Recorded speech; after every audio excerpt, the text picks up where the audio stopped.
الحمد لله نحمده ونستعينه ونؤمن به ونتوكل عليه ونعوذ بالله من شرور أنفسنا ومن سيئات أعمالنا من يهده الله فلا مضل له ومن يضلل فلا هادي له وأشهد أن لا إله إلا الله وحده لا شريك له وأشهد أن محمدا عبده ورسوله أرسله بالهدى ودين الحق ليظهره على الدين كله ولو كره المشركون اللهم صل على محمد وعلى آله وأصحابه وبارك وسلم تسليما كثيرا كثيرا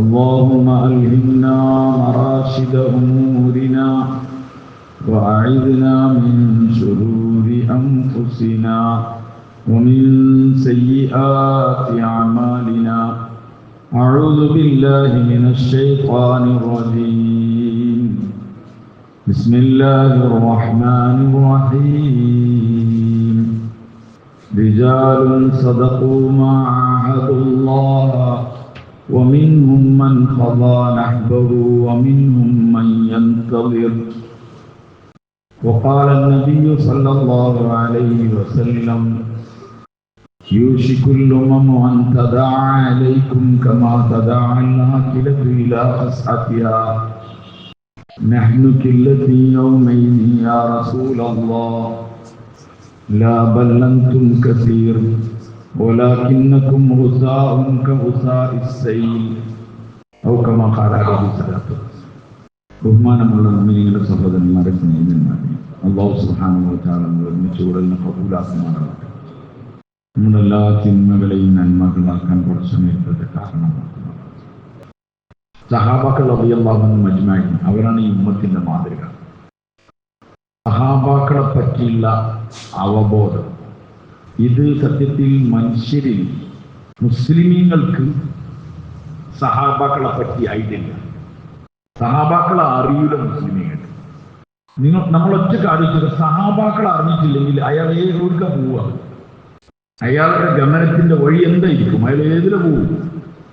മുസ്ലിമീങ്ങൾക്കുള്ളത് സഹാബാക്കളുടെ അവസ്ഥകളാണ്. സഹാബാക്കൾ അല്ലാഹു തആല ഒരു ബൈ ചാൻസിലർ വന്ന ആൾക്കാരൊന്നല്ല, അങ്ങനെ അറിയാതെ ഒന്നും പെട്ടതല്ല. സഹാബാക്കൾ അല്ലാഹു തെരഞ്ഞെടുത്തതാണ്. സഹാബാക്കളെ അല്ലാഹു തെരഞ്ഞെടുത്താണ്. ഇഖ്താറഹുല്ലാഹു ലിസുഹ്ബത്തി നബിയിഹി വലിഇഖാമത്തി ദീനിഹി. സഹാബാക്കളെ അല്ലാഹു തആല അവന്റെ നബിയുടെ തങ്ങളെ സഹവാസത്തിന് തെരഞ്ഞെടുത്തതാണ്. വലിഇഖാമത്തി ദീനിഹി, അവന്റെ ദീനിന്റെ സംസ്ഥാപനത്തിന് വേണ്ടി, നിലനിൽപ്പിന് വേണ്ടി. അതുകൊണ്ട് സഹാബാക്കൾ യാദൃച്ഛികമായി വന്നവരല്ല, അല്ലാഹു സെലക്ട് ചെയ്തതാണ്. ഇങ്ങനെ അവരെ ഈ ഉമ്മത്തിന് മാതൃകയായി. السابقون الأولون من المهاجرين والأنصار والذين اتبعوهم بإحسان رضي الله عنهم ورضوا عنه. السابقون الأولون من المهاجرين والأنصار മുൻകടന്നവർ അവരാണ്, മുഹാജിറുകളിൽ അൻസാറുകളിൽ. السابقون الأولون من المهاجرين والأنصار والذين اتبعوهم അവരെ പിൻപറ്റിയവരും. ആരെ പിൻപറ്റിയവർ? സഹാബാക്കളെ പിൻപറ്റിയവർ. വല്ലദീന തബഊഹും ബിഇഹ്സാൻ, നന്മ കൊണ്ട് അവരെ പിൻപറ്റിയവർ. റളിയല്ലാഹു അൻഹും, അവരെ അല്ലാഹു തൃപ്തിപ്പെട്ടിരിക്കുന്നു. വറദു അൻഹു, അവർ അല്ലാഹുവിനെ തൃപ്തിപ്പെട്ടിരിക്കുന്നു. പരസ്പര തൃപ്തിന്റെ ചാനൽ, അതിന്റെ ലൈനുള്ളത്, അതിന്റെ ലിങ്ക് സഹാബാക്കളാണ്. സഹാബാക്കളെ കൂടാതെ നമുക്ക് ശരിയായ ദീനിലേക്ക് എത്താൻ പറ്റില്ല. അതുകൊണ്ട് തന്നെ ഈ ഉമ്മത്തിന്റെ ഇടയിൽ കട്ട് ചെയ്യപ്പെട്ടു സഹാബാക്കൾ. എന്നിട്ട് അതിന് പകരം എന്ത് സാധനത്തിന് എടുത്ത് നീക്കുകയാണെങ്കിൽ അവരൊരു ബദൽ സംവിധാനം ഇല്ലെങ്കിൽ അതിന്റെ അത് നഷ്ടപ്പെട്ടു. അതിന് കുറെ സംഗതികൾ അത് വെച്ചു. അഭിനവ കാലത്ത് ജീവിച്ചിരുന്ന കുറച്ചു പോയ ആൾക്കാരൊക്കെ നമുക്കത് വെച്ചു. നമ്മൾ അവരെ പിൻപറ്റാൻ തുടങ്ങി. സഹാബാക്കൾ അവർ മഹ്ഫൂലീങ്ങളാണ്. അമ്പിയാക്കൾ മഹ്ഫൂലീങ്ങൾ, സഹാബാക്കൾ മഹ്ഫൂലീങ്ങൾ. മഹ്ഫൂദീങ്ങൾ എന്ന് പറഞ്ഞാൽ പാപത്തിൽ നിന്ന് അള്ളാഹു സുരക്ഷിതമാക്കി കൊണ്ടിരിക്കുന്ന ആൾക്കാർ, സൂക്ഷിക്കുന്ന ആൾക്കാർ. പാപം സംഭവിക്കൂല എന്നല്ല, പാപത്തിൽ നിന്ന് അവരെന്ത് ചെയ്യും? അള്ളാഹു സൂക്ഷിക്കും. മറ്റൊരു മാസൂമികളാണ്, അവർ സുരക്ഷിതരാണ്. അവർക്ക് പാപം ഉണ്ടാവില്ല. അത് അമ്പിയാക്കൾ. അതുകൊണ്ട് സഹാബാക്കൾ അല്ലാഹു ഇങ്ങനെ സൂക്ഷിച്ചു കൊണ്ടെടുക്കുക. സഹാബാക്കളിൽ എവിടെയെങ്കിലും എന്തെങ്കിലും കുറവുകൾ പാപങ്ങൾ സംഭവിച്ചിട്ടുണ്ടെങ്കിൽ ഉലമാക്കൾ അതിന് വ്യക്തമായി വ്യാഖ്യാനം നൽകിയിട്ടുണ്ട്. നമുക്ക് സഹാബാക്കളെ ശരിക്കും അറിയാത്തതുകൊണ്ടാണ്. സഹാബാക്കളെ പറ്റി ഉലമാക്കളുടെ വീക്ഷണം നമ്മൾ മനസ്സിലാക്കണം. സഹാബാക്കളെ പറ്റി എന്തെങ്കിലും ഒരു സംഭവം ഉണ്ടായിട്ടുണ്ടെങ്കിൽ അത് അത്ര വൃത്തിയായിട്ടാണ് സഹാബാക്കൾ പറഞ്ഞത്. ഉദാഹരണത്തിന് ഒരു സഹാബി നബി സല്ലല്ലാഹു അലൈഹി വസല്ലം തങ്ങളുടെ അടുക്കൽ വന്നിട്ട് പറഞ്ഞു, തഹ്ഹിർനി യാ റസൂലല്ലാഹ്, എന്നെ ശുദ്ധിയാക്കണം അല്ലാഹുവിന്റെ റസൂലേ. എന്തിനാണ് അദ്ദേഹം പറഞ്ഞത്? അദ്ദേഹം പറയാണ്, എന്നിൽ നിന്ന് വ്യഭിചാരം സംഭവിച്ചു പോയി, എന്നെ ശുദ്ധിയാക്കൽ. വ്യഭിചാരത്തിന്റെ ശുദ്ധിയാക്കൽ വിവാഹിതനാണെങ്കിൽ എന്താ അറിയുന്നത്? എന്താ? അരക്ക് വരെ മണ്ണിൽ കുഴിച്ചിടുക, കുഴി കുത്തിയിട്ട് അതിൽ ഇറക്കിയിട്ട് ഫുള്ള് മണ്ണിടുക, ഓടാൻ കഴിയില്ല. എന്നിട്ട് കല്ലുകൾ കൊണ്ട്, ചെറിയ ചെറിയ കല്ലുകൾ കൊണ്ട്, വലിയ പോതകല്ല് വെട്ടെല്ലൊന്നും തലയിച്ചിട്ടല്ല, ചെറിയ ചെറിയ കല്ലുകൾ കൊണ്ട് എറിഞ്ഞിട്ട് വധിക്കുക. അതാണ് അതിന്റെ തൗബ. വ്യഭിചാരത്തിന്റെ തൗബയാണ് ഈ പറഞ്ഞത്. ആ സഹാബി വന്നിട്ട് പറയാൻ, തഹ്ഹിർനി യാ റസൂൽ, എന്നെ ശുദ്ധിയാക്കണം, എൻ്റെ വ്യഭിചാരം സംഭവിച്ചു. നബി സല്ലല്ലാഹു അലൈഹി വസല്ലം പറഞ്ഞു, എനിക്ക് അങ്ങനെ തോന്നിയായിരിക്കും, സംഭവിച്ചായിരിക്കും, ഇനി ചുംബിച്ചിട്ടേക്കുണ്ടാവുക, അങ്ങനെയാണ് ഇങ്ങനെയാണ്. അദ്ദേഹം ഇല്ലല്ലോ, സംഭവിച്ചു തന്നെയാണ്. നബി സല്ലല്ലാഹു അലൈഹി വസല്ലം തങ്ങൾ ഒരാൾ അങ്ങനെ ഒന്ന് അയാൾ ഒന്ന് സംഭവിച്ചു, അയാളുടെ കാര്യത്തിൽ സ്ഥിരപ്പെട്ടാൽ പിന്നെ ശിക്ഷ നടപ്പാക്കാൻ വേണ്ടി പറഞ്ഞു. ശിക്ഷ നടപ്പാക്കാൻ വേണ്ടി സഹാബാക്കൾ ശിക്ഷ നടപ്പിലാക്കി കല്ലുകൾ കൊണ്ടുവയ്ക്കാൻ തുടങ്ങി. അപ്പൊ സഹാബിൽ നിന്ന് ബ്ലഡ് ഇങ്ങനെ തെറിച്ചപ്പം സഹാബാക്കൾ ഇങ്ങനെ ഒരു അറപ്പോട് കൂടി ഇങ്ങനെ വൃത്തികേട് ചെയ്ത ഒരാളുടെ ബ്ലഡ് നമ്മളെ മേലായി എന്നൊക്കെ പറഞ്ഞിട്ട് അപ്പം നൽകുന്ന ശാസന പറഞ്ഞു, ഇതാ ഇദ്ദേഹത്തിന്റെ തൗബ മുഴുവൻ ഹിജാസുകാർക്ക്, മക്ക മദീന തുടങ്ങിയ ഈ പ്രദേശങ്ങൾ ഹിജാസിലുള്ള മുഴുവൻ ആളുകൾക്കും വീതിച്ചു കൊടുത്താലും അവരെല്ലാ പാവങ്ങളും പൊറുക്കാൻ മാത്രം ശക്തിമത്തായ തൗബയാണ് അദ്ദേഹം ചെയ്തത്. ഇതാണ് സഹാബാക്കൾ. ഇതിന് ഉലമാക്കൾ വിശദീകരിച്ചത് വളരെ വൃത്തിയായി ചെയ്തിട്ടുണ്ട്. ആ സഹാബി ആ ഏറ് കൊണ്ട് മരിക്കുന്ന സമയം നബി സല്ലല്ലാഹു അലൈഹി വസല്ലം തങ്ങളോട് ഏറ്റവും അടുത്ത സ്ഥാനത്താണുള്ളത്. എന്താണ് അതിന്റെ കാരണം? നബി സല്ലല്ലാഹു അലൈഹി വസല്ലം തങ്ങളുടെ ശരീഅത്തിൽ വിവാഹിതൻ വ്യഭിചരിച്ചാൽ അവൻ എറിഞ്ഞു കൊല്ലണം എന്നുള്ളൊരു നിയമമുണ്ട്. ആ നിയമം നടപ്പിലാക്കാൻ വേണ്ടി അള്ളാഹ് സെലക്ട് ചെയ്തതാണ് ആരെ? ആ നിയമം നടപ്പിലാക്കി കാണിച്ചേ അതിന് അള്ളാഹ് ഒരാളെ സെലക്ട് ചെയ്തതാണ്. അതുകൊണ്ട് ഏറ്റവും ഉയർന്ന ദർജയിലാണ് ആ സഹാബിയപ്പെട്ടത്. ഇങ്ങനെ പറഞ്ഞാൽ മനസ്സിലായിട്ടുണ്ടാവും. അതുകൊണ്ട് സഹാബാക്കളുടെ പാപം സംഭവിച്ചിട്ടുണ്ടെങ്കിൽ അള്ളാഹ് ഈ ഉമ്മത്തിന് അതിന്റെ ശരീഅത്തിന്റെ നിയമം നടപ്പിലാക്കാൻ വേണ്ടി അള്ളാഹ് സെലക്ട് ചെയ്തതാണ്. ആരാ വന്നിട്ട് പറയാ എറിഞ്ഞു കൊല്ലുന്ന പറഞ്ഞാല് എന്നെ കൊല്ലണം എന്ന് പറയുന്നത് ആരാണ്? നിങ്ങൾ പറയും, ആരാ പറയാ? അങ്ങോട്ടൊരു സീഡിയൊന്നും കുടിച്ചതൊന്നുമല്ല. ഒരു സ്ത്രീ റസൂലുള്ളാഹി സ്വല്ലല്ലാഹു അലൈഹി വസല്ലം വന്നിട്ട് പറഞ്ഞു, തഹ്ഹിർനി യാ റസൂലല്ലാഹ്, എന്നെ ശുദ്ധിയാക്കണമെന്ന് പറഞ്ഞു. നിർദ്ദം സാധനം വെച്ചു, നീ എന്താ പറഞ്ഞേ? എങ്ങനെയാണ് തങ്ങൾ ഒഴിവാക്കാനുള്ള ശ്രമം നടത്തി നോക്കി. അപ്പൊ ആ സ്ത്രീ പറഞ്ഞു, ഇല്ലല്ല ഞാൻ ഗർഭിണിയാണെന്ന്. വേറെ വർത്താനല്ല, തീർന്നു. നിർദ്ദം സല്ലല്ലാഹു അലൈഹി വസല്ലം തങ്ങൾ പറഞ്ഞു, ഓ ഈ അവസ്ഥയിൽ നിന്റെ മേൽ ഹജ്ജ് നടപ്പിലാക്കാൻ പറ്റില്ല, അവിടെ നീ പോയിട്ട് വാ, പ്രസവിച്ചിട്ട് ഒക്കെ വാ. അപ്പൊ എന്തായാലും മാസങ്ങൾ വേണം. നിർദ്ദം സാധനങ്ങൾ ഒരു സഹാബിനെ പോലും വിളിച്ചിട്ട് ഇവിടെ വാ, അവളെ ആധാർ കാർഡ് പിന്നെ ഇൻകം മറ്റേത് ആക്കെ ഫുള്ളെടുത്ത് വെച്ചോ, കാരണം എന്താ പറഞ്ഞാൽ അഥവാ മുങ്ങിയാൻ ഒരു സഹാബിനോട് നിർദ്ദം സാധനങ്ങൾ അങ്ങനെ വാക്ക് പറഞ്ഞിട്ടില്ല. ആ സ്ത്രീയെ വിട്ടു. ആ സ്ത്രീ പോയി, അപ്പൊ ഒരു കുഞ്ഞിന് ജന്മം നൽകി. പിന്നെ ആ കുഞ്ഞിനെ എടുത്തിട്ട് ഈ സ്ത്രീ മാസങ്ങൾക്ക് ശേഷം എന്നൊരു പറഞ്ഞ് പറഞ്ഞിരുന്നു. അപ്പൊ നിർദ്ദംഗ സാധനങ്ങൾ പറഞ്ഞ ഈ ചെറിയ കുഞ്ഞുണ്ടാവുമ്പോ ഇത് നടപ്പിലാക്കാൻ പറ്റില്ല. കാരണം ഈ കുട്ടി എന്താവും, ഇതിന് പാൽ കൊടുക്കാനും ഇതിനെ നോക്കാനും ആരുണ്ടാവില്ല. അത് സ്വന്തമായി തിന്നാനാവുന്ന സമയത്ത് വരാം. അപ്പോഴും ഒരു രേഖയോ കൂടി വാങ്ങിച്ചില്ല. വീട് നമ്പർ എത്രയാണ്, ലൊക്കേഷൻ എടുത്തോ, ഒരു പരിപാടി ഇല്ല. അത് വിട്ടതാണ്. പിന്നെ ആ സ്ത്രീ വരുന്നത് കയ്യിൽ, ആ കുട്ടീൻ്റെ കയ്യിൽ റൊട്ടി കഷ്ണം പിടിച്ചിങ്ങനെ തിന്നുകൊണ്ടിരിക്കുന്ന അവസ്ഥ. എന്നുവെച്ചാൽ ചെറിയ കഷ്ണം അതിൻ്റെ കൈമ കൊടുത്തിന്, ആ കുട്ടീൻ്റെ കൈയൊക്കെ അങ്ങനെ പിടിച്ചു വന്ന് ആ കുട്ടി ഇങ്ങനെ തിന്നുന്നുണ്ട്. നടത്തില്ല. അപ്പൊ ഇതിനത്തെ സമയത്ത് നമ്മൾ ആലോചിച്ചു, ഒരാവേശം എന്ന് പറഞ്ഞതല്ല, എന്നാൽ ഏതേ ഉസ്താന്റെ വായിച്ചിട്ട് പിക്കറായി അവിടെ വന്ന് പറഞ്ഞതൊന്നുമല്ലത്. അതിനാണ് തങ്ങൾ ഇങ്ങനെ വിടുന്നത്. അവരെ പിന്നാലെ പോയി അന്വേഷിച്ച് കൊണ്ടുവന്നതല്ല, അവർ സ്വന്തമായി വന്നതാണ്. ഇവരാണ് സഹാബ. കാരണം അവർക്ക് ആഖിറത്തിലുള്ള വിശ്വാസം, ആഖിറത്തിലുള്ള യഖീൻ, അതാണ് ഇതിന്റെ ഏറ്റവും പ്രധാനപ്പെട്ട കാര്യം. അതുകൊണ്ട് നമ്മളോട് പിൻപറ്റാൻ പറഞ്ഞത്, അല്ലെങ്കിൽ നമ്മൾ നോക്കാൻ പറഞ്ഞത് സഹാബാക്കളെ. ഇന്ന് മുസ്ലിമീങ്ങൾ ദുഃഖകരം, മുസ്ലിമീങ്ങൾ സഹാബാക്കളെ പറ്റി അറിയില്ല. സഹാബാക്കളെ പറ്റി അറിയില്ല. സഹാബാക്കൾ ആരാണ്, ഓരോ സഹാബാക്കളെ നിരന്തരമായി വായിച്ചു നോക്കി. അപ്പോഴാണ് നമ്മളെ കുറവുകൾ നമുക്ക് മനസ്സിലാക്കുക. നമ്മളെ കുറവുകൾ മനസ്സിലാക്കുക സഹാബാക്കളെ വായിക്കുമ്പോഴാണ്. ഓരെന്തിനാണ് ജീവിച്ചത്, ഓരോ എങ്ങനെയാണ് ജീവിച്ചത്, അവരുടെ ജീവിതത്തിന്റെ ലക്ഷ്യം എന്തായിരുന്നു, അത് നമുക്ക് കറക്റ്റ് മനസ്സിലാവും. നമ്മുടെ ജീവിതത്തിലെ ലക്ഷ്യം നമ്മൾ കണ്ട ആൾക്കാരെ പറ്റി ആലോചിച്ച് അങ്ങനെ പോവാണ്. അതുകൊണ്ട് നമുക്കൊരു കാര്യം പറഞ്ഞാൽ മനസ്സിലാവില്ല. ചില ആൾക്കാരൊക്കെ പറഞ്ഞത് എന്താ പിരാന്ത് വരാമെന്നൊക്കെ പറയും. കാരണം എന്താ, നമുക്ക് സഹാബാക്കൾ നമ്മളെ മുന്നിൽ മാതൃക. സഹാബാക്കളെ കേട്ടാൽ ഒരു വേദാവില്ല. കാരണം അവരുടെ രീതി അതായിരുന്നു. സഈദ് ബിൻ ആമിർ എന്ന് പറഞ്ഞ ചെറുപ്പക്കാരുണ്ടായി.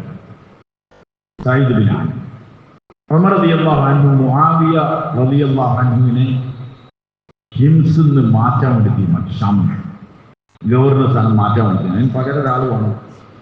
ഉമർ റളിയല്ലാഹു അൻഹുവിന്റെ ഏറ്റവും വലിയ പ്രത്യേകത എന്തെന്ന് പറഞ്ഞാൽ അദ്ദേഹം ഗവർണർമാർ, അദ്ദേഹത്തിന് കണ്ടമാനം വിശാലമായ സാമ്രാജ്യം ഉണ്ടായി, രാജ്യങ്ങളുണ്ടായി. അപ്പൊ ഗവർണർമാർ ഇഷ്ടം പോലെ വേണം. അദ്ദേഹം ഗവർണർമാരെ നിയമിക്കുന്നതിൽ ഭയങ്കര കണിശത പാലിക്കുന്ന ആളായിരുന്നു. ഫുള്ള് ചെക്ക് ചെയ്തിട്ട് അരിച്ച് പെറുക്കിട്ട് അദ്ദേഹത്തിന്റെ ചിന്താഗതി ഇതായിരുന്നു, ഗവർണർ മോഷ്ടിച്ചാൽ അത് ഞാൻ മോഷ്ടിക്കുന്ന പോലെയാണ്, അതിന്റെ കുറ്റം നാളെ ആഹൃതി ഞാൻ പറയേണ്ടി വരും. കാരണം ഞാൻ അവനത് ഏൽപ്പിച്ചിട്ടാണ് അവനത് ചെയ്തത് എന്നായിരുന്നു ഉമർ റളിയല്ലാഹുവിന്റെ രീതി. അവിടെ നല്ല പഠിച്ചിട്ട് ചെയ്യാം. അങ്ങനെ ഈ ഷാമിക്ക് ഹിംസക്ക് ആളെ കിട്ടാതായി. ഉമർ റളിയല്ലാഹു കുറേ അന്വേഷിച്ചപ്പോൾ ഒരു ചെറുപ്പക്കാരനെ കണ്ടു. ആ ചെറുപ്പക്കാരന്റെ പേരാണ് സഈദ് ബിൻ ആമിർ. കല്യാണം കഴിഞ്ഞിട്ടേ ഉള്ളൂ, ഒരു ചെറുപ്പക്കാരനാണ്. അപ്പൊ സഈദ് ബിൻ ആമിറിനെ ഉമർ റളിയല്ലാഹു വിളിച്ചിട്ട് പറഞ്ഞു, സഈദ് ഹിംസിലേക്ക് ഗവർണറായി പോകണം. നമ്മളാദ്യം ഗവർണർ എന്നൊക്കെ പറഞ്ഞാൽ നമ്മൾ ഈ നോട്ടുമേൽ ഒപ്പിടുന്ന കാക്കില്ല. ഇതിലേ ഗവർണർ പറഞ്ഞാല് നമ്മൾ ഇന്ന് പറയുകയാണെങ്കിൽ നമ്മളെ മുഖ്യമന്ത്രി എന്നൊക്കെ പറഞ്ഞ പോലെ, മുഖ്യമന്ത്രി അല്ല, മുഖ്യമന്ത്രിക്കൊക്കെ വേറെ കുറെ ആൾക്കാർ വേണം. ഇത് അദ്ദേഹമാണ് ഇതിന്റെ അവസാനത്തെ വാക്ക്, അദ്ദേഹത്തിന്റെ തീരുമാനമാണ്. അവിടെ കുറെ ആൾക്കാർ അങ്ങനെ അങ്ങനെയൊന്നുമില്ല. അങ്ങനെ അദ്ദേഹത്തിന് ചെറുപ്പക്കാരനാണ്, ഇങ്ങനെ ഒരു രാജ്യത്തിന്റെ മുഖ്യമന്ത്രിയോട് മത്സരിക്കാതെ ആക്കുക പറഞ്ഞാല്. അപ്പോ ആ ചെറുപ്പക്കാരൻ പറഞ്ഞു, ഉമർ റളിയല്ലാഹു ആ ഒരു ബുദ്ധിമുട്ടിൽ എന്നെ നിങ്ങൾ ഉൾപ്പെടുത്തിയെന്ന്. ഏത് ബുദ്ധിമുട്ടില് ഗവർണർ ആവാന്നുള്ള ആ പണി ഇങ്ങനെ ഒഴിവാക്കി തരും, ഇങ്ങനെ ആ ഇടമേറിൽ ഇടല് ബുദ്ധിമുട്ടിലാക്കല്ലേ. ഉമർ റളിയല്ലാഹു അൻഹു ദേഷ്യം പിടിച്ചു. നിങ്ങളെല്ലാവരും കൂടിയിട്ട് ഇങ്ങനെ ഒഴിഞ്ഞു മാറുക, ഞാനിതൊക്കെ ഇങ്ങനെ കൊണ്ടെടുക്കാൻ പറ്റില്ല, നിന്നെ ഞാൻ എന്തായാലും അയച്ചേ പറ്റുള്ളൂ എന്നുള്ള സ്ട്രോങ്ങിൽ പറഞ്ഞു. പിന്നെ ഉമർ റളിയല്ലാഹു അൻഹു പറഞ്ഞാണ്, ഞാൻ അപ്പുറത്ത് വേറെ വർത്താനം നടക്കൂല, അപ്പൊ അദ്ദേഹം ആയിക്കോട്ടെ എന്നുണ്ട് അദ്ദേഹം തയ്യാറായി. അദ്ദേഹത്തിന് ഉമർ റളിയല്ലാഹു അൻഹു പറഞ്ഞു, അദ്ദേഹം വെറുതെ പറഞ്ഞയക്കൽ മാത്രമല്ല, അല്ലാഹു ആഖിറം ഉയർന്ന ദർജ കൊടുക്കുന്നുണ്ട്. ഉമർ റളിയല്ലാഹു അൻഹു എന്ത് കാര്യം ചെയ്യുകയാണെങ്കിലും അതിന്റെ കറക്റ്റ് ഉണ്ടാവുമല്ലേ. അദ്ദേഹം ഈ സഈദ് ബിൻ ആമിറിനെ പരിഗണിച്ചു. കാരണം ചെറുപ്പക്കാരനാണ്, കല്യാണം കഴിച്ചിട്ടില്ല, ഇവിടെ ഇങ്ങനെ രാജ്യം നിൽക്കുകയാണ്. അതുകൊണ്ട് ഒരു വലിയ തുക കൊടുത്തു. ആർക്ക്? സഈദ് ബിൻ ആമിറിന് വലിയൊരു സംഖ്യ കൊടുത്തിട്ടാണ് ഉമർ റളിയല്ലാഹു അൻഹു പറഞ്ഞത്, നീ ഈ പൈസയ്ക്ക് പോയിക്കോ, ഭാര്യനെയും കൂട്ടിക്കോ, നിങ്ങൾ അവിടെ പോയി താമസിക്കോ, നിങ്ങൾ ആവശ്യത്തിനൊക്കെ ഉള്ള വലിയൊരു പൈസ തന്നെ. കാരണം ഉമർ റളിയല്ലാഹു അൻഹു ഫണ്ട് പാസ്സാവണമെങ്കിൽ തന്നെ ഇതുണ്ടാണ്, അപ്പൊ നല്ല പൈസ കൊടുത്തു. കാരണം ചെറുപ്പക്കാരനാണ്. അങ്ങനെ ഇദ്ദേഹം പോയി ഹിംസിലെത്തി, ഷാം ആ ഭാഗത്തെത്തി. അങ്ങനെ അദ്ദേഹം എല്ലാവരെയും കൂട്ടി വിളിച്ചിട്ട് ഈ കാര്യങ്ങളൊക്കെ പറഞ്ഞു മനസ്സിലാക്കി. അപ്പൊ ആരെയാണ് അദ്ദേഹം പറഞ്ഞത്? നമുക്കറിയല്ലോ, പിന്നെ ഷാം അന്ന് കച്ചവട ഇതുള്ളതാണ്. നല്ല പ്രത്യേക ഷാം എന്ന് പറഞ്ഞാൽ നമ്മൾ മിസ്ർ, അതേപോലെ തന്നെ ജോർദാൻ, ആ പ്രദേശം ഉണ്ടല്ലോ, ഫലസ്തീൻ, ആ ഏരിയ ആണ്. അവിടെ നല്ല സമ്പൽ സമൃദ്ധമായ ഒരു നാടാണ്. മുമ്പേ നിങ്ങളുടെ കാലത്ത് കച്ചവടത്തിന് പോയത് ഷാമിലേക്കാണ്. നൈൽ നദി കട സംസ്കാരം എന്നൊക്കെ പറഞ്ഞിട്ട് നമ്മൾ എവിടെ പഠിച്ചിട്ടുണ്ടാവും, സ്കൂളിലൊക്കെ പഠിച്ചിട്ടുണ്ടാവും. അവിടെ ഒരു സ്പെഷ്യൽ സംസ്കാരവും ബാക്കിയുള്ള നബിമാര് അധികവും വന്നത് എവിടെയാണ്? ഈ പ്രദേശത്താണ്. അപ്പൊ അതിന്റെ ആ ഒരു നന്മയും ഒക്കെ ഉള്ളൊരു നാടാണ്. അവിടെ വലിയ കച്ചവടം നടക്കുന്ന സ്ഥലമാണ്. അപ്പൊ സഈദ് ആമിർ ഒരു ദിവസം വീട്ടിൽ മാർക്കറ്റിലൊക്കെ പോയി എന്നൊരു ഭാര്യനോട് പറഞ്ഞു, ഇവിടെ നല്ല കച്ചവടം നടക്കുന്നുണ്ട്, അത്യാവശ്യം പൈസ ഒക്കെ ഉണ്ടാക്കാൻ പറ്റിയ സെറ്റപ്പ് ഇവിടെ കാണുന്നുണ്ട് ഞാൻ. അതുകൊണ്ട് നമുക്ക് അമീറുൽ മുഅ്മിനീൻ വലിയ തുക തന്നിട്ടുണ്ടല്ലോ, അതിന് നമ്മൾ അത്യാവശ്യത്തിന് വേണ്ടി മാത്രം, വളരെ അത്യാവശ്യം, ഷോർട്ട് ലിസ്റ്റ്, അത്യാവശ്യത്തിനുള്ള വീട്ടു സാധനങ്ങൾക്ക് ഉള്ള ഈ ഒരു ലിസ്റ്റ് തന്നോളാം, ബാക്കി നമുക്ക് ഫണ്ടിറക്കാം കച്ചവടത്തിന്. സ്വാഭാവികമായിട്ട് സ്ത്രീകൾക്ക് ഏറ്റവും ഇഷ്ടമുള്ള കാര്യമാണ് എന്ത് പറയുവായി, കച്ചവടത്തിന് പൈസ എടുക്കുക. അതുകൊണ്ട് ഒന്നിനും ഈ ഓരോ സ്വർണ്ണം ഒന്നും തന്നില്ലെങ്കിലും ഒരു ഷോപ്പ് തുടങ്ങുന്നുണ്ട് അല്ലെങ്കിൽ എന്തെങ്കിലും തുടങ്ങുന്നുണ്ട് പറഞ്ഞാൽ ഊരി തരും. കാരണം എന്താന്ന് പറഞ്ഞാൽ പൈസ വരില്ലേ, കച്ചവടം തുടങ്ങില്ലേ, പൈസ ഇഷ്ടം പോലെ ഉണ്ടാവില്ലേ.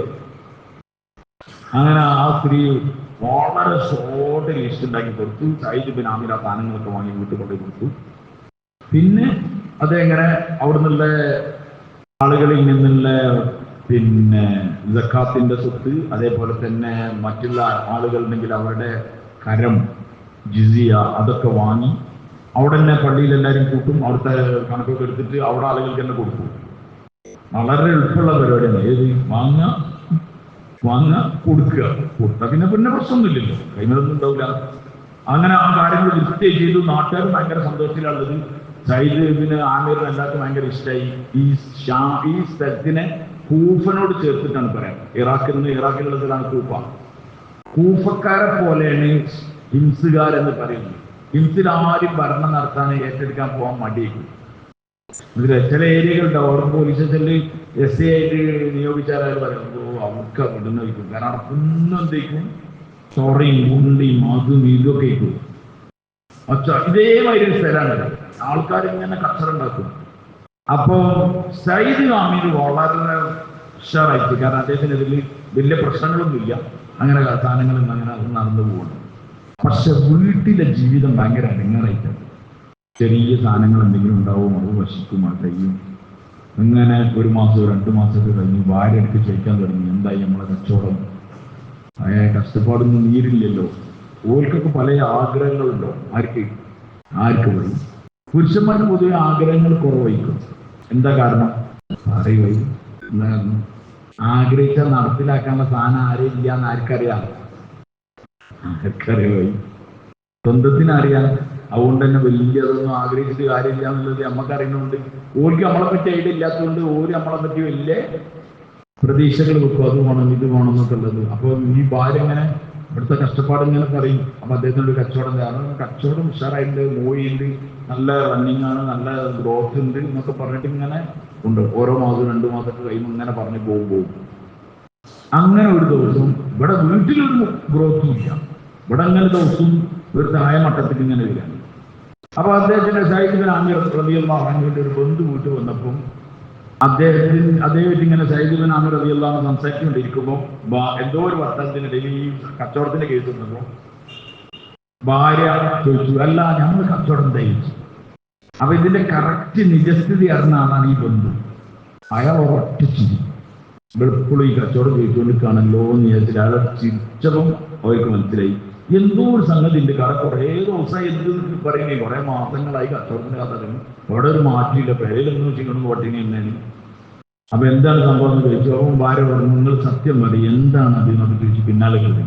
അപ്പൊ അദ്ദേഹം പറഞ്ഞു, ഞാൻ എനിക്ക് അത്യാവശ്യമുള്ള സാധനങ്ങൾ വാങ്ങി വന്നു. ഏറ്റവും നമുക്ക് അത്യാവശ്യമുള്ള ഒരു സ്ഥലമാണ് എവിടെ? ആഖിറത്തിൽ. അതുകൊണ്ട് ഞാൻ ഇവിടുത്തെ അഗതികളും കഷ്ടപ്പെടുന്നവർക്കൊക്കെ അത് എന്ത് ചെയ്തിട്ടുണ്ട്, അത് അള്ളാഹുവിന്റെ മാർഗത്തിൽ കൊടുത്തിട്ടുണ്ട്. അത് അവിടെ ഇങ്ങനെ വളർന്നുകൊണ്ടിരിക്കുകയാണ്. എവിടെ? അങ്ങനെ ഹദീസിലും ഇതിലൊക്കെ ഉണ്ടല്ലോ, അള്ളാഹുവിന്റെ മാർഗത്തിൽ ആരെങ്കിലും ചോദിച്ചാൽ അതിനെ അള്ളാഹു താല എന്ത് ചെയ്യും? വളർത്തിക്കൊണ്ടേയിരിക്കുന്നു. അതിങ്ങനെ വളർന്നുകൊണ്ടിരിക്കുക. അതാണ് മൂപ്പര് പറഞ്ഞത്. എന്തായിട്ടുണ്ട്? കച്ചവടം എന്തായിട്ടുണ്ട്? കച്ചവടം വളർന്നുകൊണ്ടിരിക്കുകയെന്ന് പറഞ്ഞു.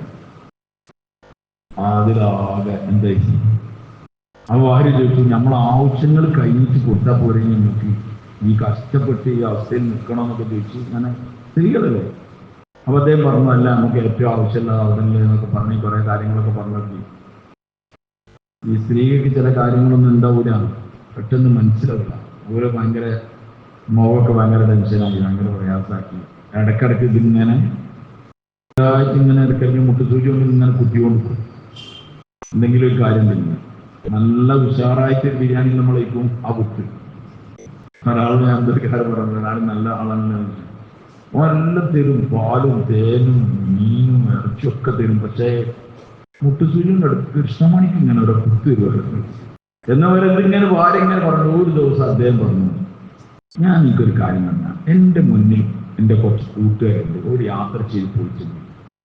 ഒരു വളരെ കഷ്ടപ്പെട്ടാണ് പോയത്, ദുനിയാവിനോട് വിരക്തിയോട് കൂടിയാണ് പോയത്. അവരെന്ത് വലിയ ലക്ഷ്യസ്ഥാനങ്ങളിൽ എത്തിക്കഴിഞ്ഞു. ഞാനും അവരതേ വഴി പിന്തുടരാനാണ് വിചാരിക്കുന്നത്. ആഡംബരത്തിലും സുഖലോലുപതയിലും കഴിയാൻ ഞാൻ വിചാരിക്കില്ല, ഞാനത് കഴിയാൻ വിചാരിക്കില്ല എന്ന് പറഞ്ഞു. എന്നിട്ടും ഇവർക്ക് ഈ ദുനിയാവിന്റെ അവസ്ഥകൾ ഇങ്ങനെ കഷ്ടപ്പാട് കാണുന്നത് പിന്നെയും പറഞ്ഞു. അപ്പൊ അദ്ദേഹം പറഞ്ഞു ഞാൻ നല്ല ആശയിക്കോട്ടെ എന്ന് വെച്ചിട്ട് അദ്ദേഹം പറഞ്ഞു അല്ലാഹു സുബ്ഹാനഹു വ തആല നാളെ സ്വർഗത്തിൽ അന്നലാവണ്യയുടെ അതിസുന്ദരികളായ സ്ത്രീകളെ അല്ലാഹു തയ്യാറാക്കി വെച്ചിട്ടുണ്ട്. ദുനിയാവിൽ അല്ലാഹുവിന്റെ തൃപ്തിക്കും ഇഷ്ടത്തിനും അനുസരിച്ച് പുരുഷന്മാർക്ക് വെച്ചതാണ്. അതുകൊണ്ട് തന്നെ നിനക്ക് വേണ്ടി അവരെ ഉപേക്ഷിക്കാൻ ഞാൻ റെഡിയല്ല, അവർക്ക് വേണ്ടി നിന്നെ ഉപേക്ഷിക്കാൻ ഞാൻ റെഡിയാണ്. അവർക്ക് വേണ്ടി നിനക്ക് വേണ്ടി അവരെ ഉപേക്ഷിക്കാൻ ഞാൻ റെഡിയല്ല, അവർക്ക് വേണ്ടി നിന്നെ ഉപേക്ഷിക്കാൻ ഞാൻ റെഡിയാണ്. ലാസ്റ്റ് പൈസ അല്ലേ സഹാബി പറഞ്ഞു. അവൻ ഭാര്യ ചെയ്യുമ്പോൾ മനസ്സിലായി ഇത് എന്താവൂല, ഇതൊരു ഇഞ്ച് ഇറങ്ങൂല മനസ്സിലായി. ഭാര്യ അതിന്റെ കൂട്ടത്തിൽ കൂടി, അതുപോലെ കൂടി ചെയ്യും.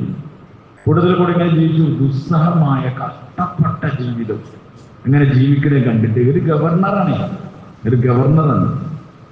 അങ്ങനെ ആളുകൾ സയ്യിദ് ബിൻ ആമിറിന്റെ ചോദിക്കുന്നു, കുറച്ചുകൂടി ജീവിതം ഒന്ന് മെച്ചപ്പെടുത്തിക്കൂടെ, ഒന്ന് റാഹത്തിലായിക്കൂടെ എന്ന് ചോദിച്ചു.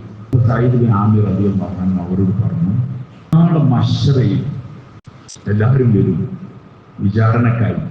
അന്ന് ചില ആളുകൾ പ്രാവുകൾ പാറിപ്പോകുന്നത് പോലെ അനായാസം വളരെ നിഷ്പ്രയാസമായിട്ട് അതിന്റെ ബൗണ്ടറി ഒക്കെ പറന്ന് ഇട്ട് കടന്ന് ഇങ്ങനെ പോകുന്നുണ്ടാവും. അവർക്ക് ഭാരങ്ങളൊന്നും ഉണ്ടാവില്ല, അവരിങ്ങനെ പോകുന്നുണ്ടാവും. അപ്പം അവർ സ്വർഗത്തിലേക്ക് പോകുമ്പോൾ മലക്കുകൾ തടഞ്ഞു നിർത്തും. എന്നിട്ട് അവർ ചോദിക്കുന്ന ഹിസാബ് കഴിഞ്ഞു. അപ്പൊ അവർ പറയും ഞങ്ങൾക്ക് വിചാരണ ചെയ്യാനായിട്ട് ഞങ്ങളിൽ ഒന്നുമില്ല എന്ന് പറയും. അപ്പൊ അല്ലാഹു തആല പറയും അത് ശരിയാണ് അവർ പറഞ്ഞത്, അവരുടെ ഒന്നുമില്ല, അവർ പോട്ടെ എന്ന് പറയും. ആ വിഭാഗത്തിൽ ഞാൻ ആവണം ഞാൻ വിചാരിക്കുന്നുണ്ട്. അതുകൊണ്ട് നാളെ ആഖിറത്തിലേക്ക് ഹിസാബ് ഉണ്ടാവുന്ന നിലയുള്ള സുഖസൗകര്യങ്ങളിലേക്ക് ഞാൻ എന്നെ കൊണ്ടുപോകാൻ വിചാരിക്കില്ല. വളരെ ചെറുപ്പക്കാരനായ സഹാബി. ഈ ഇരിക്കണ നമ്മൾ ആലോചിച്ചു, നമ്മൾ എന്നും ചിന്തിക്കുന്നത് എങ്ങനെ പൈസ ഉണ്ടാക്കാൻ പറ്റുന്നു, എങ്ങനെ ജീവിതത്തിനെ മെച്ചപ്പെടുത്താൻ പറ്റുന്നതാണ്. ഈ സഹാബിന്റെ, ഞാൻ ഒരു സഹാബിനെ പറഞ്ഞതാണ്, ഇതേപോലത്തെ സഹാബാക്കളെ നമ്മൾ വായിക്കുമ്പോഴാണ് നമ്മളെ മനസ്സിന് ഒതുക്കണ്ടായ ഹിസാബ് കൊടുക്കണം. നമ്മൾ ചെയ്ത എല്ലാ കാര്യത്തിനും ഹിസാബ് കൊടുക്കണം. ആ എത്ര ഉണ്ടാവും. അപ്പൊ പ്രാവുകൾ പാറിപ്പോകുന്നത് പോലെ നാളെ മശ്റയിൽ പാറിപ്പോകണമെന്നാണ് സയ്യിദ് ബിൻ ആമിർ റളിയല്ലാഹു അൻഹുവിന്റെ ചിന്ത. ജനങ്ങൾ ഹിൻസിലെ ജനങ്ങൾ റളിയല്ലാഹു അൻഹു ബൈത്തുൽ മുഖദ്ദസ് കീഴടക്കി. ആ സംഘം അതിന്റെ താക്കോലൊക്കെ വാങ്ങാൻ വേണ്ടി ഉമർ റളിയല്ലാഹു അൻഹു ആ ഭാഗത്തേക്ക് യാത്ര ചെയ്തു വന്നപ്പോൾ ഹിൻസിന്റെ പ്രദേശത്തെത്തിയപ്പം ഗവർണർമാരെ പറ്റി ഉള്ള കാര്യങ്ങളൊക്കെ അന്വേഷിച്ചുകൊണ്ടിരിക്കുകയാണ്. അപ്പം ഉമർ റളിയല്ലാഹു അൻഹു അദ്ദേഹത്തിനെ വിളിച്ചു, എന്തൊക്കെ കാര്യങ്ങൾ എന്നൊക്കെ ചോദിച്ചു. അപ്പൊ അദ്ദേഹം പറഞ്ഞു ഇങ്ങനെ ആളുകൾ സാധനം സക്കാത്തും ബാക്കിയുള്ള മുതലുകളും തരും, ഞാനത് എല്ലാവർക്കും ചെയ്യും, വീതിച്ചു കൊടുക്കും. അതാണ് ഇവിടുത്തെ സിസ്റ്റം തന്നെ. ഇവിടെ സ്വരൂപിച്ചെടുക്കലും എടുത്തെടുക്കലും പരിപാടിയൊന്നുമില്ല. കിട്ടുന്ന ഇങ്ങനെ ആളുകളുടെ കഷ്ടപ്പാട് നോക്കി ഇങ്ങനെ കൊടുത്തുകൊണ്ടിരിക്കും, അതുകൊണ്ട് ഇവിടെ വലിയ പ്രശ്നമില്ല എന്നൊക്കെ പറഞ്ഞു. അത് ഇദ്ദേഹം പറഞ്ഞതാണ്. ഉമർ റളിയല്ലാഹു അൻഹു ജനങ്ങളിൽ അന്വേഷണം തുടങ്ങി, എന്താണ് നിങ്ങളെ ഗവർണർ മട്ടെന്നൊക്കെ. അപ്പൊ എല്ലാ നാട്ടിലുണ്ടാവുമല്ലോ എന്ത് ഒരു നല്ല ഭക്ഷണം കഴിച്ചു, അടിച്ചുപൊളി ഫുഡാണ്. സാധാരണ ഒരു 2 തവി അല്ല 2 കോരി ഇരുന്ന ആള് 5 കോരിയൊക്കെ തിന്നു, വളരെ ഫുള്ളായി. അങ്ങനെ കഴിച്ചിങ്ങനെ ഇറങ്ങി വരുമ്പോൾ എങ്ങനെയുണ്ട് ഫുഡ് കഴിച്ചാൽ കുഴപ്പമില്ല, എന്തായാലും കുഴപ്പമില്ല എന്നറിയാം. നല്ലതാണ് എന്ന് പറയാൻ മനുഷ്യന്മാർക്ക് കഴിയില്ല, അധികമൊന്നും കഴിയില്ല. കുഴപ്പമില്ല എന്ന് എന്തോ ചെറിയ ഉള്ളപ്പോ ഇതേപോലെ മനുഷ്യന്മാർ എന്നുണ്ടാവും. അപ്പൊ കുറച്ച് ആൾക്കാർ നമ്മളെല്ലാം അടുക്കൽ വന്നിട്ട് പറഞ്ഞു, ഈ അമീർ ഉമിനി വന്നാൽ എന്തെങ്കിലുമൊക്കെ ചെയ്തിട്ട് പറയണല്ലോ. അതിന് വന്നിട്ടുണ്ട് സയ്യിദ് ബിൻ ആമിറിനെ കുറിച്ച് 4 കംപ്ലൈന്റ് വന്നു. 4 കംപ്ലൈന്റ്. ഒന്ന് പറഞ്ഞത് മുമ്പിൽ നേരം വൈകിട്ടാണ് ഓഫീസിൽ വരികയാണ്, നേരം വൈകിട്ട് വരികയാണ്. രണ്ടാമത്തെ പറഞ്ഞത് മൈരി കഴിഞ്ഞാൽ പിന്നെ അയാളെ കാണാൻ തന്നെ കിട്ടൂല, ഒറ്റക്കും കാണാൻ കിട്ടൂല, അയാൾ എവിടെ പോകണമെന്ന് അറിയില്ല, അയാളെ കിട്ടൂല, ഒരു കാര്യം പറയാൻ അയാൾ കിട്ടൂല. മൂന്നാമത് പറഞ്ഞത് മാസത്തിൽ ഒരു ദിവസം അയാൾ ലീവാക്കും. നാലാമത് പറഞ്ഞാൽ അയാളെ കുറ്റല്ല, ഇങ്ങനെ കുറ്റപ്പെടുത്തലിന്റെ രീതിയില് അയാളെ കുറ്റല്ല, എന്നാലും നമുക്കൊക്കെ ഒരു ഇടക്കാറാണ്. എന്താണെന്ന് വെച്ചാൽ ഇടക്കാർക്ക് അയാൾക്ക് ബോധക്കേടുണ്ടാവും, ബോധക്ഷയം. ഉമർ റളിയല്ലാഹു അൻഹു വലിയ ഫിറാസത്ത് നൽകിയാണ്. ഫിറാസത്ത് എന്ന് പറഞ്ഞാൽ ദീർഘദൃഷ്ടി, ദീർഘവീക്ഷണം, കാര്യങ്ങളെ കാലേക്കൂട്ടി കാണുക. അതിനാണ് ഫിറാസ് എന്ന് പറയുന്നത്. അത് ഉമർ റളിയല്ലാഹു അൻഹു ഉണ്ടായിരുന്നു. ഉലമാക്കൾ പറയുന്നത് മുഅ്മിന്റെ ആ ദീർഘദൃഷ്ടിയെ നിങ്ങൾ സൂക്ഷിച്ചോളീന്. ചില ആൾക്കാരൊക്കെ ചില വർത്താനം പറയും, അതൊക്കെ പിന്നെ കണ്ടാവും, കൊല്ലങ്ങൾ കഴിഞ്ഞാൽ അത് കറക്റ്റായിട്ട് ഇങ്ങനെ സംഭവിക്കുന്നുണ്ടോ. അത് ഫിറാസത്താണ് അല്ലാഹു കൊടുക്കുന്നത്. ഉമർ റളിയല്ലാഹു അൻഹു ഫിറാസത്ത് ഉണ്ടായിരുന്നു. ഉമർ റളിയല്ലാഹു അൻഹു ഫിറാസത്ത് ഉണ്ടായിരുന്നു. അതുകൊണ്ടാണ് ഉമർ റളിയല്ലാഹു അൻഹു പല കാര്യത്തിലും സഹാബാക്കൾ മനസ്സിലാക്കുന്ന പോലെ അല്ല ആരും മനസ്സിലാക്കല്. ഉമർ റളിയല്ലാഹു അൻഹു മനസ്സിലാക്കല്.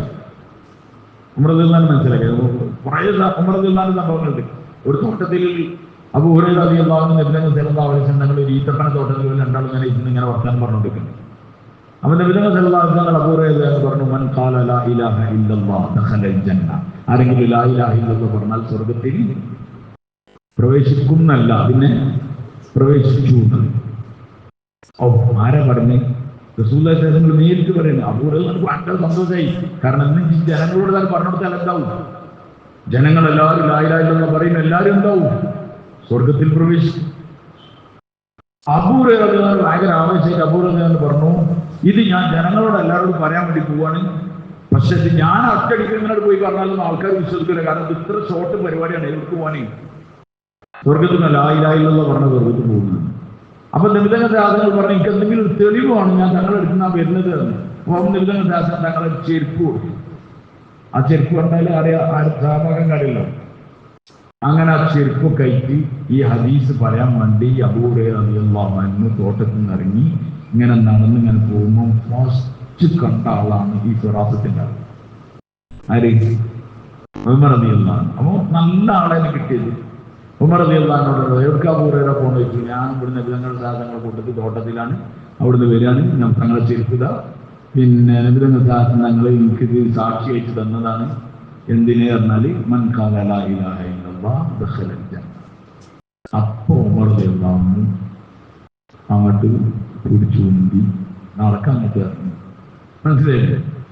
നടക്കാൻ പറ്റുമായിരുന്നു. അപ്പൊ സ്വാഭാവികം ചെരുപ്പൊക്കെ ഉള്ളതുകൊണ്ട് അബൂ ഹുറൈറ ചെറിയ ബലന്തം പിടിച്ചിട്ടുണ്ടാവണം. കാരണം ഞാൻ അങ്ങനെ വരില്ല, വിവിധങ്ങൾ അയച്ചതല്ലേ. പിന്നെ അതിനേക്കാളും വലിയൊരാള് ആളുണ്ടാകുന്ന എന്തോ ഉണ്ടാവാം. അള്ളാഹു എന്നാൽ ഉണ്ട്, കുറച്ച് തള്ളു, കുറച്ച് സ്ട്രോങ് ചെയ്യുന്നു. ഏതായാലും മോന് ഉമർ റളിയല്ലാഹു അൻഹു അതിന് അക്ഷരം ഉണ്ടാക്കാൻ പറ്റില്ല, അവിടെ പോകുന്നു. അപ്പോൾ വിവിധങ്ങൾ നോക്കുമ്പോൾ അബൂ ഹുറൈറ റളിയല്ലാഹു അൻഹു ഉമർ ഇങ്ങനെ അപ്പൊ തന്നെ വിവിധങ്ങൾ മനസ്സിലായിട്ടോ എന്തോ ഒരു സംഭവം ഉണ്ടായിട്ടുണ്ടാവുന്നു. അപ്പോൾ വന്നപ്പോൾ പറഞ്ഞു, ഇതാണ് ഞാൻ വിവിധങ്ങളോട് ഉമർ റളിയല്ലാഹു അൻഹു പറഞ്ഞു. ഇതൊക്കെ ആൾക്കാരുടെ കേട്ടാൽ പിന്നെ എല്ലാവരും ഇങ്ങനെ ലായിലായില്ലെന്ന് വിളിച്ച് എന്ത് ചെയ്യും? ആടിമടിക്കും. ഇത് അന്ന് പറയാൻ കേട്ടോ. പിന്നെ ഇന്നൊക്കെ ദിക്ർ ചെയ്ത ആൾ പോലെ ഇരിക്കുന്നുണ്ട് പറഞ്ഞാൽ അയാളൊന്നും തീർന്നിട്ട് കാര്യമില്ല. നിബിധങ്ങളൊന്നും പറയില്ല. എന്തിനാ ഞാനല്ല അയച്ചത്, എന്റെ ചെക്ക് വേണ്ടിയില്ലേ, ഞാൻ ഇതിനേക്കാൾ വലിയ ഒന്നും നിബിധങ്ങൾ. രണ്ടാളും ചെയ്ത് ശരിയാണ്. ഒരാൾ പോയി പറഞ്ഞു, ഒരാൾ വേണ്ടെന്ന് പറഞ്ഞു. ബസ്സല അത് ഫിറാസത്താണ് ഉമർ റളിയല്ലാഹു അൻഹു. ഉമർ റളിയല്ലാഹു അൻഹു ഒരു എന്തൊരു ആവശ്യം ഇങ്ങനെ വരുമ്പോണ്ട് ഒരു മൈതാനത്ത് യുദ്ധത്തിലുള്ളത് സാധനങ്ങളൊക്കെ തീർന്നിട്ടുണ്ട്, ഭക്ഷണമില്ല, ആളിങ്ങനെ എടങ്ങറായിട്ട് ഇങ്ങനെ നിൽക്കുന്നുണ്ട്. വലിയ പ്രതിസന്ധിയാണത്. ഏത് മിലിറ്ററിക്ക് ഫുഡിട്ടാഞ്ഞാലേ. അങ്ങനെ നിൽക്കുമ്പോൾ സഹാബാക്കൾ നിബിധങ്ങൾ സാധനങ്ങൾ എടുക്കൽ വന്നിട്ട് പറഞ്ഞു, ഞങ്ങൾക്കൊന്നുമില്ല. ഒരു സഹാബി ഒന്നോ രണ്ടോ സഹാബാക്കൾ വന്നിട്ട് പറഞ്ഞു, ഞങ്ങൾ യാത്ര ചെയ്തു വന്ന ഒട്ടകങ്ങൾ അറക്കാം. ഒട്ടകങ്ങൾ അറുത്തിട്ട് അതിന് മാംസം ആദ്യം ഇതിന് കൊടുക്കാം. ആ ഒട്ടകത്തിന് ഉടമക്ക് നാട്ടിലെത്തിയിട്ട് ഞങ്ങൾ പൈസ കൊടുത്തോളാം. പറഞ്ഞ അർത്തോടിയത് ഉമർ റളിയല്ലാഹു അൻഹു അതിൽ വരുമ്പോൾ ആ ഒട്ടകത്തിന് അറക്കാനുള്ള പരിപാടി. ഉമർ അവിടെ പോയി ഇടപെട്ടു. ഉമർ റളിയല്ലാഹു അൻഹു പറഞ്ഞു, ഞങ്ങൾ നിബിധങ്ങളോട് ചോദിച്ചിട്ടാണ്, ആരോട് ചോദിച്ചിട്ടാണ് വിലി കിട്ടുന്നത്. കൊണ്ടുവന്ന് നിബിധങ്ങൾ സാധനങ്ങൾ എടുക്കലെന്ന് പറഞ്ഞു. അല്ലാഹുവിന്റെ റസൂൽ അറക്കാൻ പറ്റില്ല. അർത്താൽ നമ്മളെ വാഹനങ്ങൾ കുറയും, നമുക്ക് പോകാൻ കഴിയില്ല. തിന്നതിനേക്കാൾ വലിയ സംഗതിയാണ് എന്ത്, ഇവിടുന്ന് പോവാന്നൊക്കെ പറഞ്ഞിട്ട് നിബിധങ്ങൾ ശാസ്ത്രം തങ്ങളോട് പറഞ്ഞ് അറക്കാൻ പറ്റില്ല എന്ന് പറഞ്ഞു. നിബിധങ്ങൾ ശാസ്ത്രം അറക്കേണ്ടത്. ഇതാണ് ഫിറാസ്. ഓരോ സംഗതിക്കും ഫിറാസ് ഭയങ്കരമായിരുന്നു. സ്ത്രീകൾ ഇങ്ങനെ മദീനയിലൂടെ ഇങ്ങനെ നടക്കണ ഇങ്ങനെ കണ്ടു. ഉമർ റളിയല്ലാഹു അൻഹു പറഞ്ഞു, ഇവർക്കൊരു ഹിജാബ് തീർന്നെങ്കിൽ ആരെ ചിന്തിക്കാത്ത, ഇവർക്കൊരു ഹിജാബ് മോട്ടിങ്ങനെ ഇടാൻ, ഇവരെ കാണാക്കാൻ വേണ്ടിയിട്ട് ഒരു ഹിജാബിന്റെ ആയത്തിറങ്ങിയെങ്കിൽ എത്ര നന്നായനെ ചിന്തിച്ചപ്പത്തിനും ആയത്തിറങ്ങി.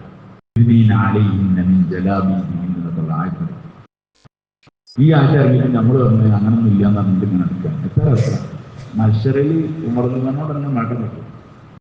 ഒരാൾ കള്ളു കുടിക്കുക അതിലുള്ള ഹുക്കം എന്താണ്? അലാത്തറബു സലാത്ത് വാനത്തും സുക്കാറ, ലഹരി ബാധിച്ച് നിസ്കാരത്തിലേക്ക് വരരുത് എന്നാണ് അള്ളാഹുവിന്റെ കൽപ്പന ഉള്ളത്. അപ്പം നിസ്കാരം കഴിഞ്ഞാൽ എന്ത് ചെയ്യാം?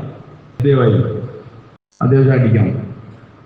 അപ്പൊ ചില ആൾക്കാരൊക്കെ എന്ത് ചെയ്ത് പറഞ്ഞാല് നിസ്കാരം കഴിഞ്ഞ് അടിക്കുന്നതിന് പകരം അങ്ങനെ പോയിട്ട് പിന്നെ നിസ്കാരത്തിന്റെ സമയത്തിന് തൊട്ടു എന്താ തിരക്കിലൊക്കെ പെട്ടാലും ഉണ്ടാവുമല്ലോ.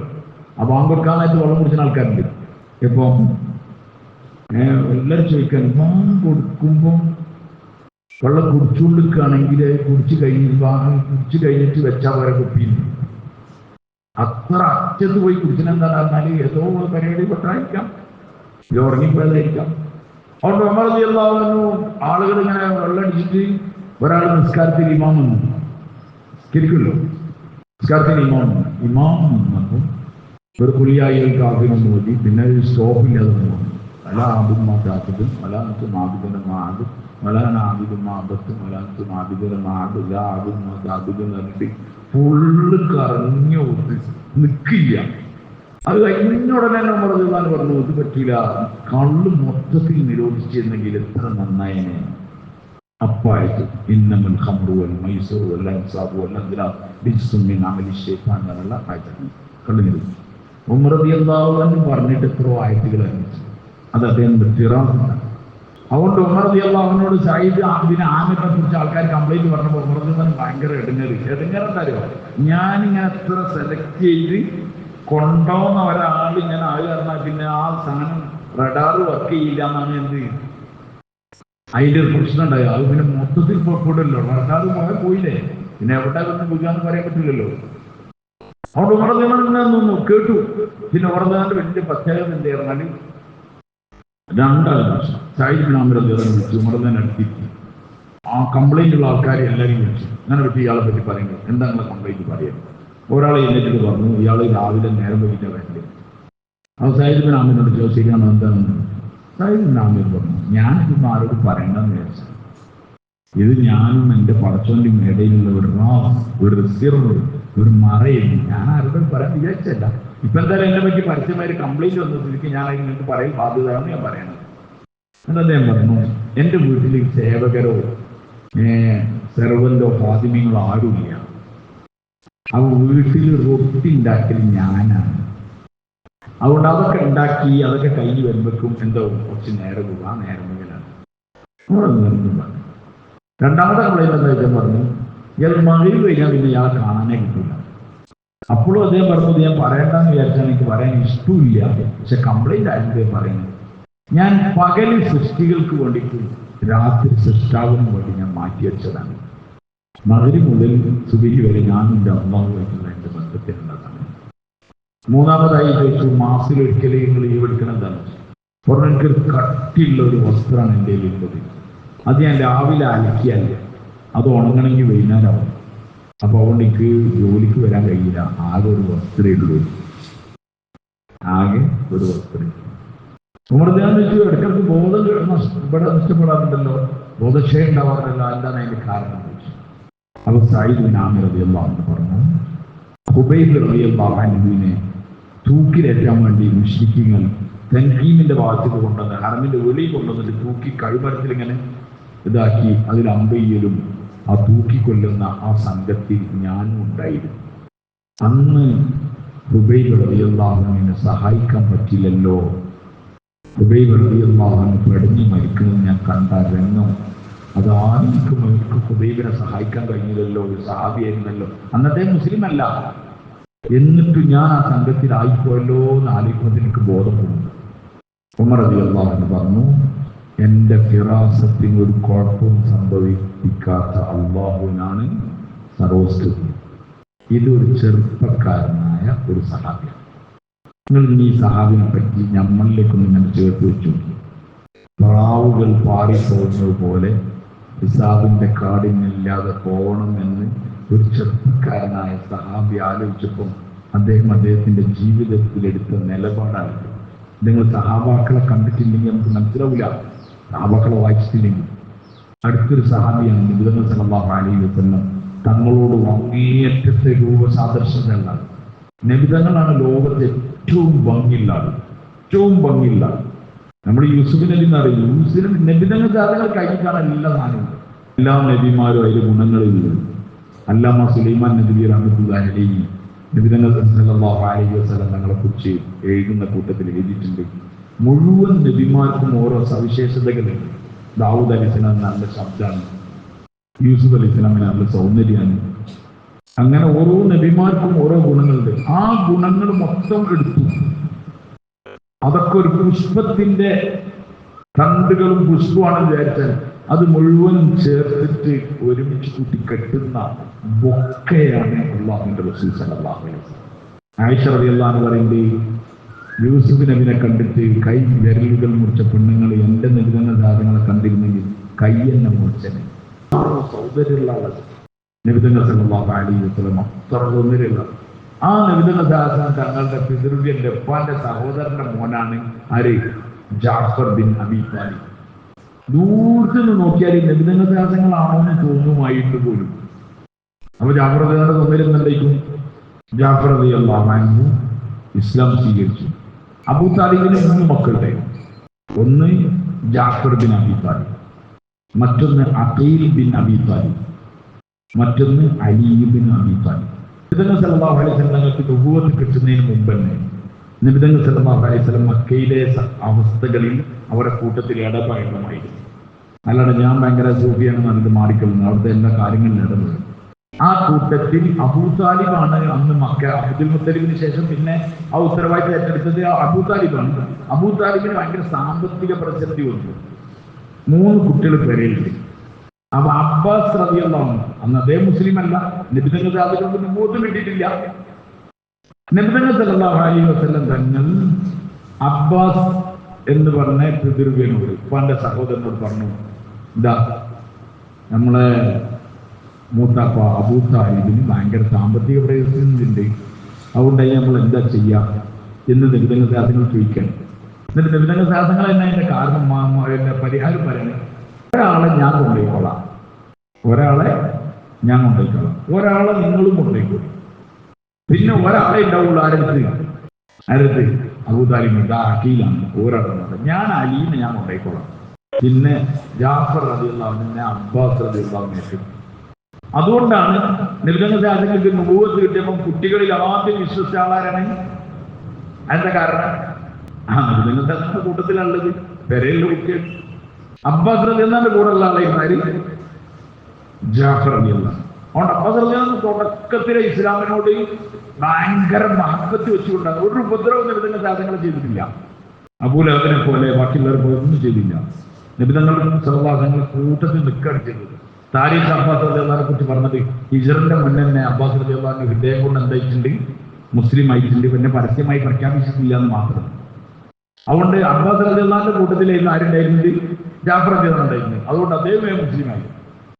അദ്ദേഹം കല്യാണം കഴിച്ചത് അസ്മാ റളിയല്ലാഹു അൻഹ, അസ്മാ ബിൻത് ഉമൈസ് റളിയല്ലാഹു അൻഹ. അതുകൊണ്ട് മക്കയിൽ നബിതങ്ങളെ പോലുള്ള ആളെന്നല്ലേ, തങ്ങളുടെ അഞ്ചനാണ് ആര്? ജാഫർ റളിയല്ലാഹു. അതുകൊണ്ട് നബിതങ്ങളുടെ തങ്ങളെ ഉപദ്രവിക്കുന്ന കൂട്ടത്തിൽ കഠിനമായ ഉപദ്രവം ആർക്കും വന്നതിന് ജാഫർ റളിയല്ലാഹു. അതുകൊണ്ട് ആദ്യമായി ഇസ്ലാമിന് വേണ്ടി സ്വന്തം ജനിച്ച അഭിമാനിയായ ഖുറൈശിയായ ജാഫർ റളിയല്ലാഹു നാടുവിടുകയാണ്. നാടുവിടുക എന്ന ചെറിയ കാര്യമല്ല. ദീനിന് വേണ്ടി, ഞങ്ങളുടെ വേറൊന്നും വേണ്ടിയിട്ടല്ല, നാട്ടിലെ സെറ്റപ്പ് ആൾക്കാരാണ് നാട് വിട്ടുപോണത്. ഇന്നത്തെ കാലത്ത് പോണമായില്ല. അബ്സീനിയയിലേക്ക് പോവാറിഞ്ഞാല് അല്ലാഹു അക്ബർ, നമ്മളിങ്ങനെ അബ്സീനിയ എന്ന് കേട്ട അവിടെ അടുത്തുള്ള സ്ഥലമാണ്. അബ്സീനിയക്ക് അന്നുള്ള റൂട്ട് ഏതാണ് പറഞ്ഞാല് മക്ക, ജിദ്ദ, അങ്ങനെ പോയി ജിസാൻ, ആ റൂട്ട് ഇങ്ങനെ പോയിട്ട് യമന്റെ ജിബൂട്ടി കടലിടുക്ക് കടന്നിട്ട്, അവിടെ ഇങ്ങനെ ചെറിയ കടലിടുക്കാണ്, അത് കടന്നിട്ട് അപ്പുറത്തെത്തിയാലാണ് അബ്ഷയിലെത്തുക. അന്ന് പോണം. ഇന്ന് തന്നെ ജിസാനൊക്കെ ഉണ്ട് 700 കിലോമീറ്റർ ഉണ്ട്. ജിസാൻ 700 കിലോമീറ്റർ ആണ്. 4 വീലർ വണ്ടിയിട്ട് പോയാൽ തന്നെ അതിലെടുക്കുവാണ്. അന്ന് ഈ വെയിലും കൊണ്ടിട്ട് ഈ പൊടി കാറ്റും ഒക്കെ ആയിട്ട് ഒരു ഭാര്യയും കൊണ്ട് കുറച്ച് സാധനമായിട്ട് പേടിച്ചിട്ട് പോവുകയാണ്. അല്ലാണ്ട് സ്വതന്ത്രമായി പോണായിക്കോട്ടെ സർവത്തൊക്കെ കുടിച്ചിട്ട് പോകുന്നില്ല. അങ്ങനെ ഹിജ്റയിൽ പോയി. ഹിജ്റകൾ ഞാൻ ജിസാനിൽ പോയപ്പോഴാണ് എനിക്ക് ഹിജ്റന്റെ ആയം കിട്ടിയത്. 4 വീലർ വണ്ടിയിൽ, സെറ്റപ്പ് വണ്ടിയിൽ, ഫുള്ള് വണ്ടി നട്ട് തിന്നാൻ പോണയ്ക്ക് തിന്നലൊക്കെ കഴിഞ്ഞ് എത്തുമ്പോൾ തന്നെ നമ്മൾ സൈഡായി അന്ന് ഞാൻ ആലോചിച്ചിട്ടുണ്ട് ആവും വരവ് എങ്ങനെ ജാഫർ അള്ളാഹ്ക്ക് വേണ്ടിയിട്ട് പോവാണ് ഭാര്യനെ കൂട്ടി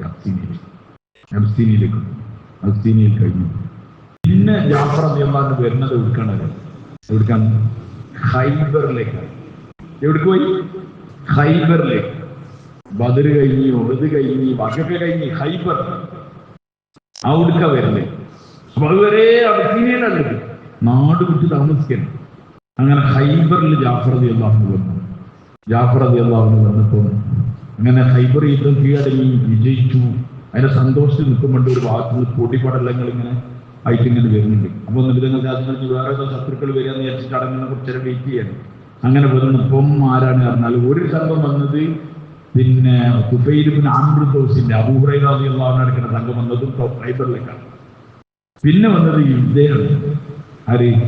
ജാഫർ റളിയല്ലാഹു അൻഹു ഭാര്യ അസ്മി റളിയല്ലാഹു അൻഹ.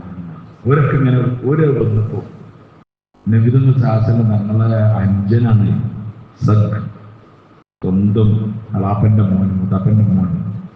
നബിതങ്ങൾ ശാസനങ്ങൾ കൂട്ടിപ്പിടിച്ചു, കെട്ടിപ്പിടിച്ചു ജാഫർ റളിയല്ലാഹു അൻഹു. ഞങ്ങളെ മുഖം പ്രകാശിച്ചു. നബിതങ്ങൾ ശാസനങ്ങൾ പറഞ്ഞു, ഖൈബറിലെ വിജയമാണോ ജാഫറിന്റെ വരവാണോ എനിക്ക് പ്രിയങ്കരമായിരുന്നു എനിക്കറിയില്ല. ഖൈബറിന്റെ കോട്ട വാതിൽ നിങ്ങൾ കേട്ടിട്ടുണ്ടാവും. യഹൂദികൾ കോട്ടയിൽ വാതിലടച്ച് കുറെ ഇങ്ങനെ നിന്ന് പ്രതിരോധം തീർത്ത് അവസാനം കിട്ടിയ വമ്പൻ വിജയമാണ്. ആ വമ്പൻ വിജയത്തിനോട് ചേർത്ത് വെക്കുകയാണ് ആരെ വരവ്? ജാഫർ റളിയല്ലാഹു അൻഹു. അപ്പൊ ആ വിയോഗത്ര വേദന ഉണ്ടാവും ആ ജാഫർ റളിയല്ലാഹു അൻഹു. പിന്നെ മദീനയിൽ ആകെ കുറച്ചുള്ളൂ. അപ്പോഴേക്കും വീട്ടിൽ മദീന ഒന്ന് സെറ്റ് ആവുമ്പോഴേക്കും അടുത്ത സംഗതിക്ക് വേണ്ടി ജാഫർ റളിയല്ലാഹു അൻഹു അയച്ചു. മൂത്തത്തിലേക്ക്, ജോർദാനിലേക്ക് മൂത്തത്തിലേക്ക് അയച്ചു. പറഞ്ഞേക്കുന്ന നബിതങ്ങൾ ശാസനങ്ങൾ ഫസ്റ്റ് കൊടി സെയ്ദ് ഇബ്നു ഹാരിസ് റളിയല്ലാഹു അൻഹു കഴിഞ്ഞു കൊടുത്തു. പിന്നെ പറഞ്ഞു അബ്ദുല്ലാഹി അദ്ദേഹം ഷഹീദാണെങ്കിൽ ജാഫർ ഇബ്നു അബീ താലിബ് കൊടിയിരിക്കണം, അദ്ദേഹം ഷഹീദാണെങ്കിൽ അബ്ദുല്ലാഹി ഇബ്നു റവാഹ് കൊടിയിരിക്കണം എന്നൊക്കെ പറഞ്ഞ മൂന്നാൾക്കാരെ. ഒരു യഹൂദിയെ കേട്ടിട്ട് പറഞ്ഞു ഇത് ഉറപ്പാണ് മൂന്നാൾക്കാർ എന്തായാലും ഉണ്ടാവും. ശരി, യഹൂദിക്ക് അത്ര ഉറപ്പിന്. പിന്നെ ഒരു നബിയെ പറഞ്ഞത് സെയ്ദ് ഇബ്നു ഹാരിസ് ഷഹീദാണെങ്കിൽ ജാഫർ ബിൻ അബീ താലിബ് കൊടി പിടിക്കണം, അദ്ദേഹം ചെയ്താണെങ്കിൽ അബ്ദുല്ലാഹി ഇബ്നു റവാഹ കൊടി പിടിക്കണം.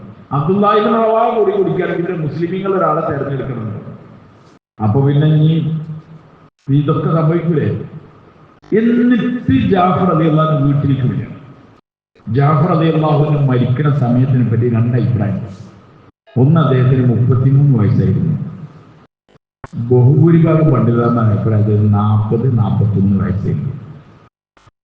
ഇതിൽ 40-41 വയസ്സിലാണല്ലോ അന്നാണ് അദ്ദേഹം മരിക്കുന്നത്. നമ്മൾ ജാഫർ റളിയല്ലാഹു അൻഹു ഏതോ വലിയ വെളുത്ത സാധുക്കൾ ഭയങ്കര എന്തോ ബുസുർഗാനെ സഹാബിയാണ്. എല്ലാം 41 വയസ്സ് വീട്ടിൽ നിന്ന് ഇറങ്ങുകയാണ്. ഇതാണ് ഞാൻ പറഞ്ഞത്, നമ്മൾ കാര്യത്തിൽ സഹാബാക്കളുടെ പറ്റി വീട്ടിൽ നിന്ന് ഇറങ്ങുകയാണ്. പള്ളിയിൽ പറഞ്ഞതാണ് എന്ത്? ജാഫർ ഷഹീദാണെങ്കിൽ അബ്ദുല്ലാഹി ഇബ്നു റവാഹ കൊടി പിടിക്കും. ജാഫർ റളിയല്ലാഹു അൻഹു വീട്ടിൽ നിന്ന് ഇറങ്ങുകയാണ്. വീട്ടിൽ നിന്ന് ഇറങ്ങുമ്പോൾ അവസ്ഥ എന്തൊക്കെ ആലോചിച്ച് നോക്കണം. 3 ചെറിയ മക്കളുണ്ട്. ആ 3 മക്കളായിരുന്നു അദ്ദേഹത്തിൻ്റെ, അബ്ദുള്ള, മുഹമ്മദ്, ഔഫ്. ഈ 3 മക്കളുണ്ട്. യുവതിയായ അസ്മാ റളിയല്ലാഹു അൻഹ. നമ്മൾ ഒറ്റ ആലോചിക്കുന്നു. നമ്മളൊരു ഉംറക്ക് പോകാം, 14 ദിവസത്തിന് പോവുകയാണെങ്കിൽ ഈ ഇത്തികാഫിന് വരുമ്പോൾ കൂട്ടക്കാരുടെ നിലവിളി കഴിച്ച് വന്നാൽ കരച്ചിട്ട് ധാരണ കെട്ടിപ്പിടിച്ചിട്ട് കരയുക, കുട്ടികളെ കരയുക. എടുക്കാൻ യുദ്ധത്തിക്കൊന്നല്ല വരുന്നത്, ഉദയ്ക്ക് വരികയാണ് ബിരിയാണി തന്നെ. എന്നാലും നമുക്ക് ആ വേറുപാട് നടത്താൻ വേറെ സ്ഥാനമാണ്. വേറെ സ്ഥാനമാണ്. ഹജ്ജിന് പോവാണ്. എന്നാലും ഇതെന്തിനാ പോകണമെങ്കിൽ ആലോചിക്കുകയും ഞാൻ എന്നും സങ്കടപ്പെടുത്തുന്ന ഒരു രംഗാണത്. ആ വീട്ടിൽ നിന്ന് ജാഫർ റളിയല്ലാഹു അൻഹു ഇറങ്ങുന്ന രംഗം. കാരണം ജാഫർ റളിയല്ലാഹു അൻഹു ഉറപ്പായിട്ട് അറിയാം, ഇനി ഞാൻ അസ്മാന്റെ ഇടയ്ക്ക് വരൂല, ഞാൻ എൻ്റെ മക്കൾ അബ്ദുള്ള മുഹമ്മദിനെ ആവുന്ന കാണൂല. എങ്ങനെയാണ് ഇറങ്ങിയില്ല? നമ്മളൊക്കെ വാപ്പാരൊക്കെ ആണല്ലോ, ഭർത്താക്കന്മാരാണല്ലോ. നമ്മൾ ഇറങ്ങുമ്പോൾ നിങ്ങൾ മതി. ഇവിടെയാണ് നമ്മൾ സഹാബാക്കളെ പഠിക്കാത്തതിന്റെ കുഴപ്പം. നമുക്ക് 10 ദിവസം ഇത്തിക്കാഫ് വരാൻ പറ്റില്ല, നമുക്ക് ദുബൈക്ക് ജമാഅത്തിന് പോകാൻ കഴിയില്ല, ഇശാക്ക് ജമാഅത്തിന് പോകാൻ കഴിയില്ല, അവർക്ക് പേടിയാവും, വെക്ക് ഇതാവും എന്നൊക്കെ പറഞ്ഞ് ഇങ്ങനെ നിൽക്കണേ. ഇവിടെ ആരാണ്? ചെറിയ മക്കളാണ്. 1 ദിവസത്തിന് 2 ദിവസത്തിന് കേസല്ല. എങ്ങനെയൊക്കെ ജാഫർ റളിയല്ലാഹു അൻഹു ഇറങ്ങിയത്? നിങ്ങൾ ഒറ്റ കാണിക്കും.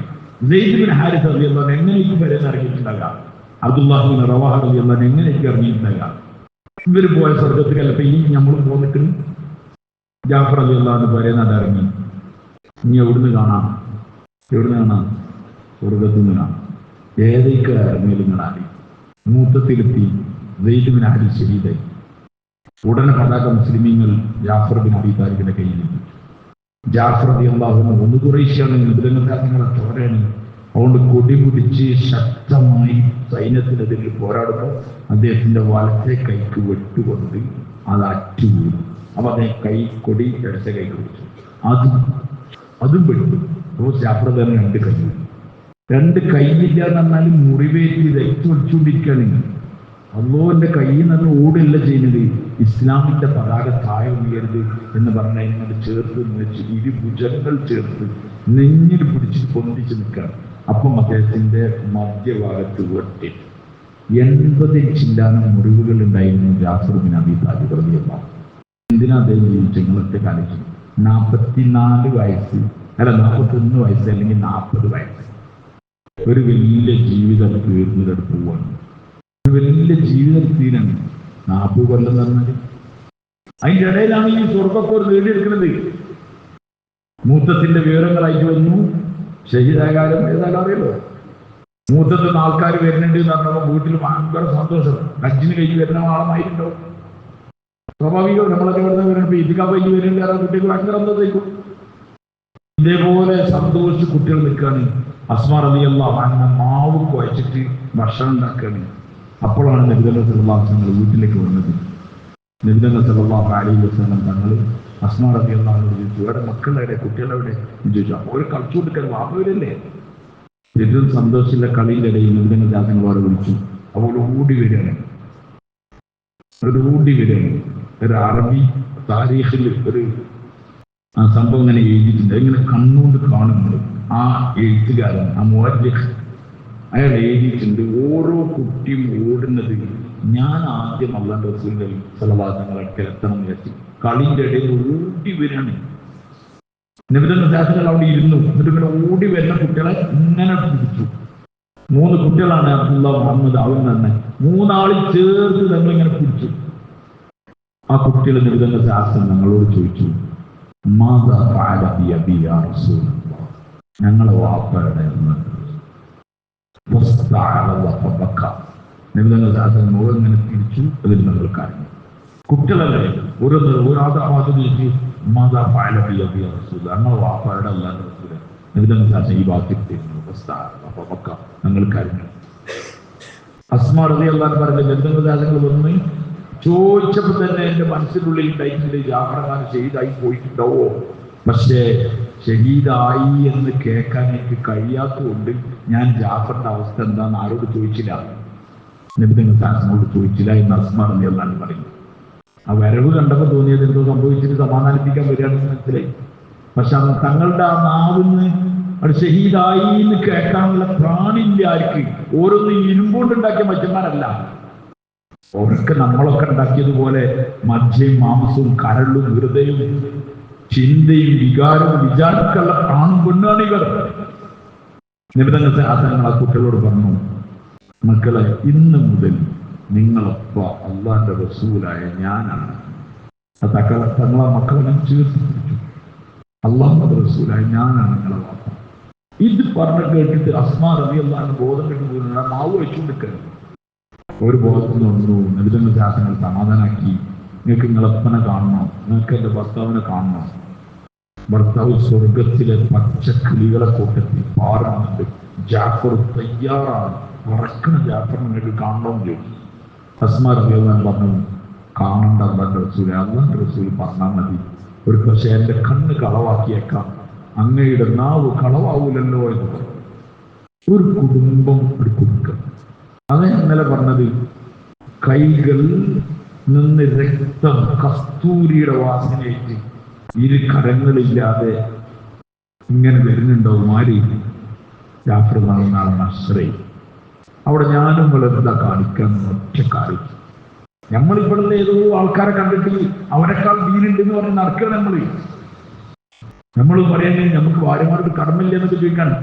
ഭാര്യമാരുള്ള കടമ പഠിപ്പിക്കാൻ ജാഫർ റളിയല്ലാഹു അൻഹു ഭാര്യനോട് കടമല്ലേ? കടമ നമ്മൾ അവരെന്നാ പഠിക്കേണ്ടത്. സഈദ് ബിൻ ആമിർ എന്താ ഭാര്യനോട് കടമല്ലേ? നിങ്ങളെന്താ സഈദ് ബിൻ ആമിർ റളിയല്ലാഹുവിനെ കുറിച്ച് പറഞ്ഞാൽ ഭാര്യനോട് കടമ കുറ്റാക്കാക്കാളെന്നാ പറഞ്ഞത്? നമ്മൾ മനസ്സിലാക്കിയ കടമ എവിടുന്നോ പഠിച്ചതാണ്. ഏതോ ജൂതന്റെയോ നസ്രാണിന്റെയോ മജൂസിന്റെയോ മുസ്ലിക്കിന്റെ ഒക്കെ നാൾ വഴികൾ പഠിച്ചിട്ടാണ് നമ്മൾ കടമ പറയുന്നത്. നമുക്ക് അള്ളാഹുവിനോട് റസൂലിനോട് കടമല്ലേ എന്ന് ആരും ചോദിക്കില്ല. അള്ളാഹുവിന്റെ ദീനിനോട് കടമല്ലേ നമുക്ക്? മൂത്തത്തിൽ ജോർദാനിൽ അബ്ദുല്ലാഹി ഇബ്നു ഹാരിസ് റളിയല്ലാഹു അൻഹു ജാഫർ റളിയല്ലാഹുവിന്റെ ഖബറുകൾ അടുത്തിട്ട് അവിടെ ഈ താരീഖ് ഇങ്ങനെ നന്നായി എഴുതി വെച്ചിട്ടുണ്ട്. അറബിയിൽ ആ താരീഖ് നന്നായിട്ട് എഴുതി വെച്ചിട്ടുണ്ട്. അത് വായിച്ചാൽ ആ ഖബർ ഇങ്ങനെ കാണുമ്പോൾ ഹൃദയം പൊട്ടി. ഖബറിങ്ങനെ ശരിക്കും കാണാം. ഈ സാഹിബ് ഹാദൽ ഖബർ, ഈ ഖബറിലുള്ള ഈ ജാഫർ റളിയല്ലാഹു അൻഹു, നമ്മൾ ജാഫർ റളിയല്ലാഹു നബിക്ക് എന്താ കൊടുക്കാൻ പറ്റും? ഇത് ഞങ്ങൾക്ക് ഏറ്റവും ഇഷ്ടപ്പെട്ട സാധ്യമാണ്, അഞ്ചലാണ്. അള്ളാഹുവിനോടുള്ള റസൂലിനോടുള്ള ഇഷ്ടം എന്ന് പറഞ്ഞാൽ നമ്മൾ എന്താ വിചാരിച്ചത്? നമ്മൾ ഇഷ്ടം വിചാരിച്ചത് എന്താ പറഞ്ഞാൽ എന്തെങ്കിലും പരിപാടിയൊക്കെ നടക്കുക, എന്തെങ്കിലും ഒരു ഷീരിനൊക്കെ ഉണ്ടാക്കുക, നിബിധങ്ങൾ ശാസ്ത്രങ്ങളെ എന്തെങ്കിലുമൊക്കെ പരിപാടി പോകുന്ന കുട്ടിയൊക്കെ കുറച്ച് മുട്ടായി കൊടുക്കുക, അതൊക്കെ ആയാലും ആരോടുള്ള സ്നേഹമായി നിബിധങ്ങൾ ശാസ്ത്രങ്ങളുടെ സ്നേഹം നമുക്ക് സ്വർഗത്തിൽ പോകാനാണ് നമ്മൾ വിചാരിക്കുന്നത്. സ്നേഹം എന്ന് പറഞ്ഞാൽ ഇതാണ്. അസ്മാറതാണ് ചെറുപ്പം ഇദ്ദേഹത്തിന് 40 വയസ്സ് അല്ലെങ്കിൽ അസ്മാറുദ്ദീന്റെ വയസ്സ് എത്രയും നിങ്ങളായിരിക്കും. പിന്നീട് അസ്മാർ റളിയല്ലാഹു അൻഹു അതിൽ അബൂബക്കർ റളിയല്ലാഹു കല്യാണം കഴിച്ചു. അപ്പോൾ ജാഫർ റളിയല്ലാഹു എത്ര വയസ്സിലാണ്? 38ാമത്തെ വയസ്സിലാണ് ആര് മുസ്ലിമാണ് മുസ്ലിമാണത്, 38ാമത്തെ വയസ്സിൽ. പിന്നെ 13 കൊല്ലം കഴിഞ്ഞിട്ടാണ് എവിടേക്ക് പോണത്? ഹിജ്റ പോണത്. പിന്നെ മൂത്തത് കഴിഞ്ഞിട്ടാണ് കല്യാണം നടക്കുന്നത്. അബൂബക്കർ എത്ര വയസ്സുണ്ട്? അബൂബക്കർ കല്യാണം കഴിച്ചതിന് ശേഷം അബൂബക്കറിന്റെ ഖിലാഫത്ത് 2 വർഷവും 3 മാസവുമാണ്. നബി തങ്ങളുടെ വഫാത്തിന് ശേഷം 2 വർഷവും 3 മാസവും. അത് കഴിഞ്ഞ് അബൂബക്കർ വഫാത്തായപ്പോൾ അലി റളിയല്ലാഹു അൻഹു കല്യാണം കഴിച്ചു. ആരെ? അസ്മാ റളിയല്ലാഹു അൻഹ, കാക്കന്റെ ഭാര്യ. ഈ അബ്ദുള്ള മുഹമ്മദ് ആവുന്ന ഈ മക്കൾ ഒരു വലുതായി. ഞാൻ ഇതിന്റെ ഒരു ഭാഗം കൂടി പറയാം. നമുക്കൊക്കെ പേടി, നമ്മൾ അള്ളാന്റെ ദീന്റെ പണിയെടുത്താൽ നമ്മളെ മക്കൾ എന്താവും? വഴിയാതാരായിപ്പോകും. ഇതാണ് മനുഷ്യന്റെ ഏറ്റവും വലിയ പ്രശ്നം. മക്കളോടൊരു ഇഷ്ടം ഉണ്ടല്ലോ, ഒരു വഴിയാതാരായിപ്പോകും. ജാഫർ റളിയല്ലാഹു അൻഹു മക്കളിട്ട് പോകുമ്പോൾ ഒന്നുമില്ലാതെ. കാരണം അതേ എവിടെ വന്നതാണ്? അബ്സീനിയെന്ന് മദീനയ്ക്ക് വന്നതാണ്. സഹാബാക്കൾ ഹിജ്റ ചെയ്ത് ആരംഭത്തിൽ വന്നിരുന്നു. ഹിജ്റ 1-ാം കൊല്ലാണല്ലോ അവരുടേത്. ജാഫർ റളിയല്ലാഹു അൻഹു ഖൈബറിന്റെ സമയത്താണ് വരുന്നത്. എന്റെ ടൈമിൽ ജാഫർ റളിയല്ലാഹു കാര്യമൊന്നുമില്ല. അങ്ങനെ ജാഫർ റളിയല്ലാഹു അൻഹുവിന്റെ മക്കളെ ഒരു വളർന്നു വലുതായി. സുബൈർ റളിയല്ലാഹു അൻഹു, സുബൈർ ബിൻ അവ്വാം റളിയല്ലാഹു അൻഹു, സ്വർഗ്ഗം കൊണ്ട് സന്തോഷവർത്തായിരിക്കപ്പെട്ട സാഹചര്യം സുബൈർ ബിൻ അവ്വാം റളിയല്ലാഹു അൻഹു. അദ്ദേഹം ഭയങ്കര ധർമ്മിഷ്ഠനായി. വല്ലാതെ കൊടുക്കും. ഈ ധർമ്മിഷ്ഠ എന്നൊക്കെ പറഞ്ഞാൽ നമ്മൾ വിചാരിക്കും ഒരു കോടി ഉൾപ്പെടുന്നവന് എവിടെയെങ്കിലും ഒരു 1000 രൂപ കൊടുക്കുന്നതാണ് ധർമ്മം, 10,000 രൂപ കൊടുക്കുന്നതാണ് ധർമ്മം. ഈ സഹാബാക്കളുടെ ധർമ്മങ്ങൾ ശരിക്കും പഠിക്കണം. അപ്പോഴാണ് ഈ ധർമ്മം നമുക്ക് മനസ്സിലായത്. ഞാൻ പറഞ്ഞത് നമുക്ക് മൊത്തം പഠിക്കാനുള്ളവരെന്നാണ്. സമ്പത്ത് ഇങ്ങനെ കൊടുത്തിട്ട് അദ്ദേഹം വിശ്വസ്തനായിരുന്നു സുബൈർ ബിൻ അവ്വാം റളിയല്ലാഹു അൻഹു. അതുകൊണ്ട് തന്നെ ആൾക്കാർ അദ്ദേഹത്തിന്റെ കയ്യിൽ പൈസ കൊണ്ടുപോയി കൊടുക്കും. അമാനത്തായിട്ട്, ബാങ്കൊന്നും ഇല്ലല്ലോ, അമാനത്തായിട്ട് അദ്ദേഹം. അപ്പൊ അദ്ദേഹം അമാനത്തായാൽ ആ പൈസ കറക്റ്റ് സൂക്ഷിച്ചു വെക്കണം, അവർക്ക് തിരിച്ചു കൊടുക്കണം, നോട്ടും കൂടി മാറാതെ കൊടുക്കാൻ പറ്റെങ്കിൽ അങ്ങനെ കൊടുക്കും. അതുകൊണ്ട് അദ്ദേഹം പറഞ്ഞു, ഇതൊന്നും വെക്കാനുള്ള സ്ഥലം ഇല്ല, എനിക്ക് കടായിട്ട് തന്നാളില്ല, നിങ്ങൾക്ക് ആവശ്യമാകുമ്പോൾ ചോദിച്ചാൽ ഞാൻ തരണ്ടേ. അങ്ങനെ കടം കൊടുത്തത് അത് എല്ലാവരോടും. പിന്നെ അമാനത്ത് ഒഴിവാക്കി കടം വാങ്ങാൻ തുടങ്ങി. വാങ്ങണ പൈസ മുഴുവൻ എന്ത് ചെയ്യാൻ തുടങ്ങി? അള്ളാഹുവിന്റെ മാർഗത്തിൽ ആൾക്കാർക്ക് കൊടുക്കാൻ തുടങ്ങി. അങ്ങനെ പൈസ കൊടുക്കലോ. ഞാൻ നേരത്തെ പറഞ്ഞു, ഉമർ റളിയല്ലാഹു അൻഹു എല്ലാം വീക്ഷിക്കുന്ന ആളാണ്. ഉമർ റളിയല്ലാഹു അൻഹു സ്വർഗ്ഗം കൊണ്ട് സന്തോഷവാർത്ത അറിയിക്കപ്പെട്ട സുബൈർ ബിൻ അവ്വാം റളിയല്ലാഹു അൻഹുവിനെ വിളിച്ചിട്ട് പറഞ്ഞു, സുബൈർ, നിങ്ങളെ ധർമ്മം കുറച്ച് കൂടിയിട്ടുണ്ട്. ആരാ പറഞ്ഞോ? ഉമർ റളിയല്ലാഹു അൻഹു പറഞ്ഞ, വെറുതെ പറയില്ല, നിങ്ങൾ കുറച്ച് ഭയങ്കര ധർമ്മമായിട്ടുണ്ട് എന്ന് പറഞ്ഞു. അതുകൊണ്ട് കുറച്ചൊന്നും അതിന്റെ കാര്യത്തിൽ നിയന്ത്രണം വരുത്തണം. പക്ഷെ സുബൈർ ബിൻ അവ്വാം റളിയല്ലാഹു അൻഹു അത് അങ്ങനെ കൊടുത്തോളൂ. അതേ വഫാത്താകുന്ന സമയം, വഫാത്തിന്റെ മുമ്പായിട്ട് ഫുൾ എഴുതി വെച്ചിട്ടുണ്ടല്ലേ, കിട്ടാനുള്ളത് കൊടുക്കാനുള്ളത് ഒക്കെ എഴുതി വെച്ചിട്ടുണ്ട്. ആ ഒരു ബുക്ക് മകൻ, അദ്ദേഹത്തിന് ഒരു മകനുണ്ട്, അബ്ദുല്ലാ ഇബ്നു സുബൈർ. അബ്ദുല്ല ആ മകന്റെ പേര്. അവനെ വിളിച്ചിട്ട് പറഞ്ഞു, അബ്ദുല്ല, ഇത് അപ്പാന്റെ കണക്ക്, ഇത് കാര്യങ്ങൾ ഇതാണ്, ഇതൊക്കെ കിട്ടാനുള്ളതാണ്, ഇതൊക്കെ കൊടുക്കാനുള്ളതാണ്. എന്നിട്ട് ഇത് വാങ്ങിയിട്ട് ഇപ്പൊ കൊടുക്കാനുള്ള ആളുകൾക്ക് കൊടുക്കണം. എന്നിട്ടും ഈ ബാക്കി വരികയാണെങ്കിൽ ഈ മൗല സുബൈറിനോട് പറഞ്ഞാൽ മതി എന്ന് പറഞ്ഞു. അപ്പൊ മകൻ അബ്ദുള്ള ചോദിച്ചു, മൗല സുബൈർ ആരാണ്? മൗല എന്നാൽ നമ്മൾ ആദ്യം പറയുന്നത് ബോസ് എന്നൊക്കെ പറയാം, ഉള്ള ആൾക്കാർ പറഞ്ഞ ഭാഷ. ആരാണ് നിങ്ങളെ ബോസ്, നിങ്ങളെ ഇതാരാണ് എന്ന് ചോദിച്ചു. അപ്പൊ അതേ വിചാരിച്ച എന്റെ ഇടപാടുള്ള കാര്യത്തിലൊക്കെ ഏതെങ്കിലും വാങ്ങണോ ഏതെങ്കിലും ആളുണ്ടാവും, അതൊന്നും കൊടുക്കാനല്ലേ. അപ്പം സുബൈർ റളിയല്ലാഹു അൻഹു പറഞ്ഞു, എന്റെ മൗല അല്ലാഹുവാണ്. ആ ഒരു ബന്ധങ്ങൾ നോക്കണം. അപ്പൊ നീ അള്ളാഹിനോട് സുബൈറിന്റെ മൗല എന്ന് പറഞ്ഞിട്ട് പറഞ്ഞാൽ മതിയെന്ന്. ഞാൻ പറയാൻ നാട്ടിൽ നിന്ന് ഒരാളിങ്ങനെ വന്നു, കൽപ്പറ്റയിൽ എന്തോ ആവശ്യത്തിന് വന്നു, ഒരു 15,000 റുപ്യ ആണോ, എൻ്റെ ആകെ 10,000 ഉള്ളൂ. അപ്പൊ എന്നെ വിളിച്ചു, നിങ്ങൾ വിളിച്ചു ഒരു 5,000 റുപ്യ കൊടുത്തിരുന്ന് തിരിയാൻ പറ്റില്ല, നാട്ടിൽ നിന്ന് തരണ്ടേ, ഞാൻ നിങ്ങൾ വന്നാണെങ്കിൽ 15,000 ഇങ്ങോട്ട് നാട്ടിലേക്ക് വരാൻ പറ്റില്ല എന്നൊക്കെ പറഞ്ഞാൽ ഞാൻ ഇവിടെ ഒരാളോട് പറയണത്, ഇന്ന ആളുണ്ടാവും പള്ളിയിൽ, അദ്ദേഹത്തിനോട് പോയി വാങ്ങിക്കും. ഞാൻ പറഞ്ഞാലെന്ന് പറഞ്ഞാൽ അത് കൊടുക്കൂലേ? ഞാനും അയാളായിട്ട് എത്ര ബന്ധം ഉണ്ടാകുമ്പോഴല്ലേ അയാളോട് വാങ്ങാൻ പറയുള്ളൂ. ഇതേപോലെ പറയാണ് സുബൈർ റളിയല്ലാഹു അൻഹു, പൈസന്റെ ആവശ്യം വരികയാണെങ്കിൽ മൗല സുബൈറിനോട് പറഞ്ഞാൽ മതി. നിന്റെ അത്ര അടുത്ത ആളാണ് ആര് വഴി അല്ലാഹു. ഇതൊക്കെ പറയാൻ കഴിയണമെങ്കിൽ ആ ഹൃദയത്തിന്റെ ബന്ധുവും ഈമാനും എത്ര കടുപ്പുണ്ടാവും നിങ്ങൾ ആലോചിക്കും.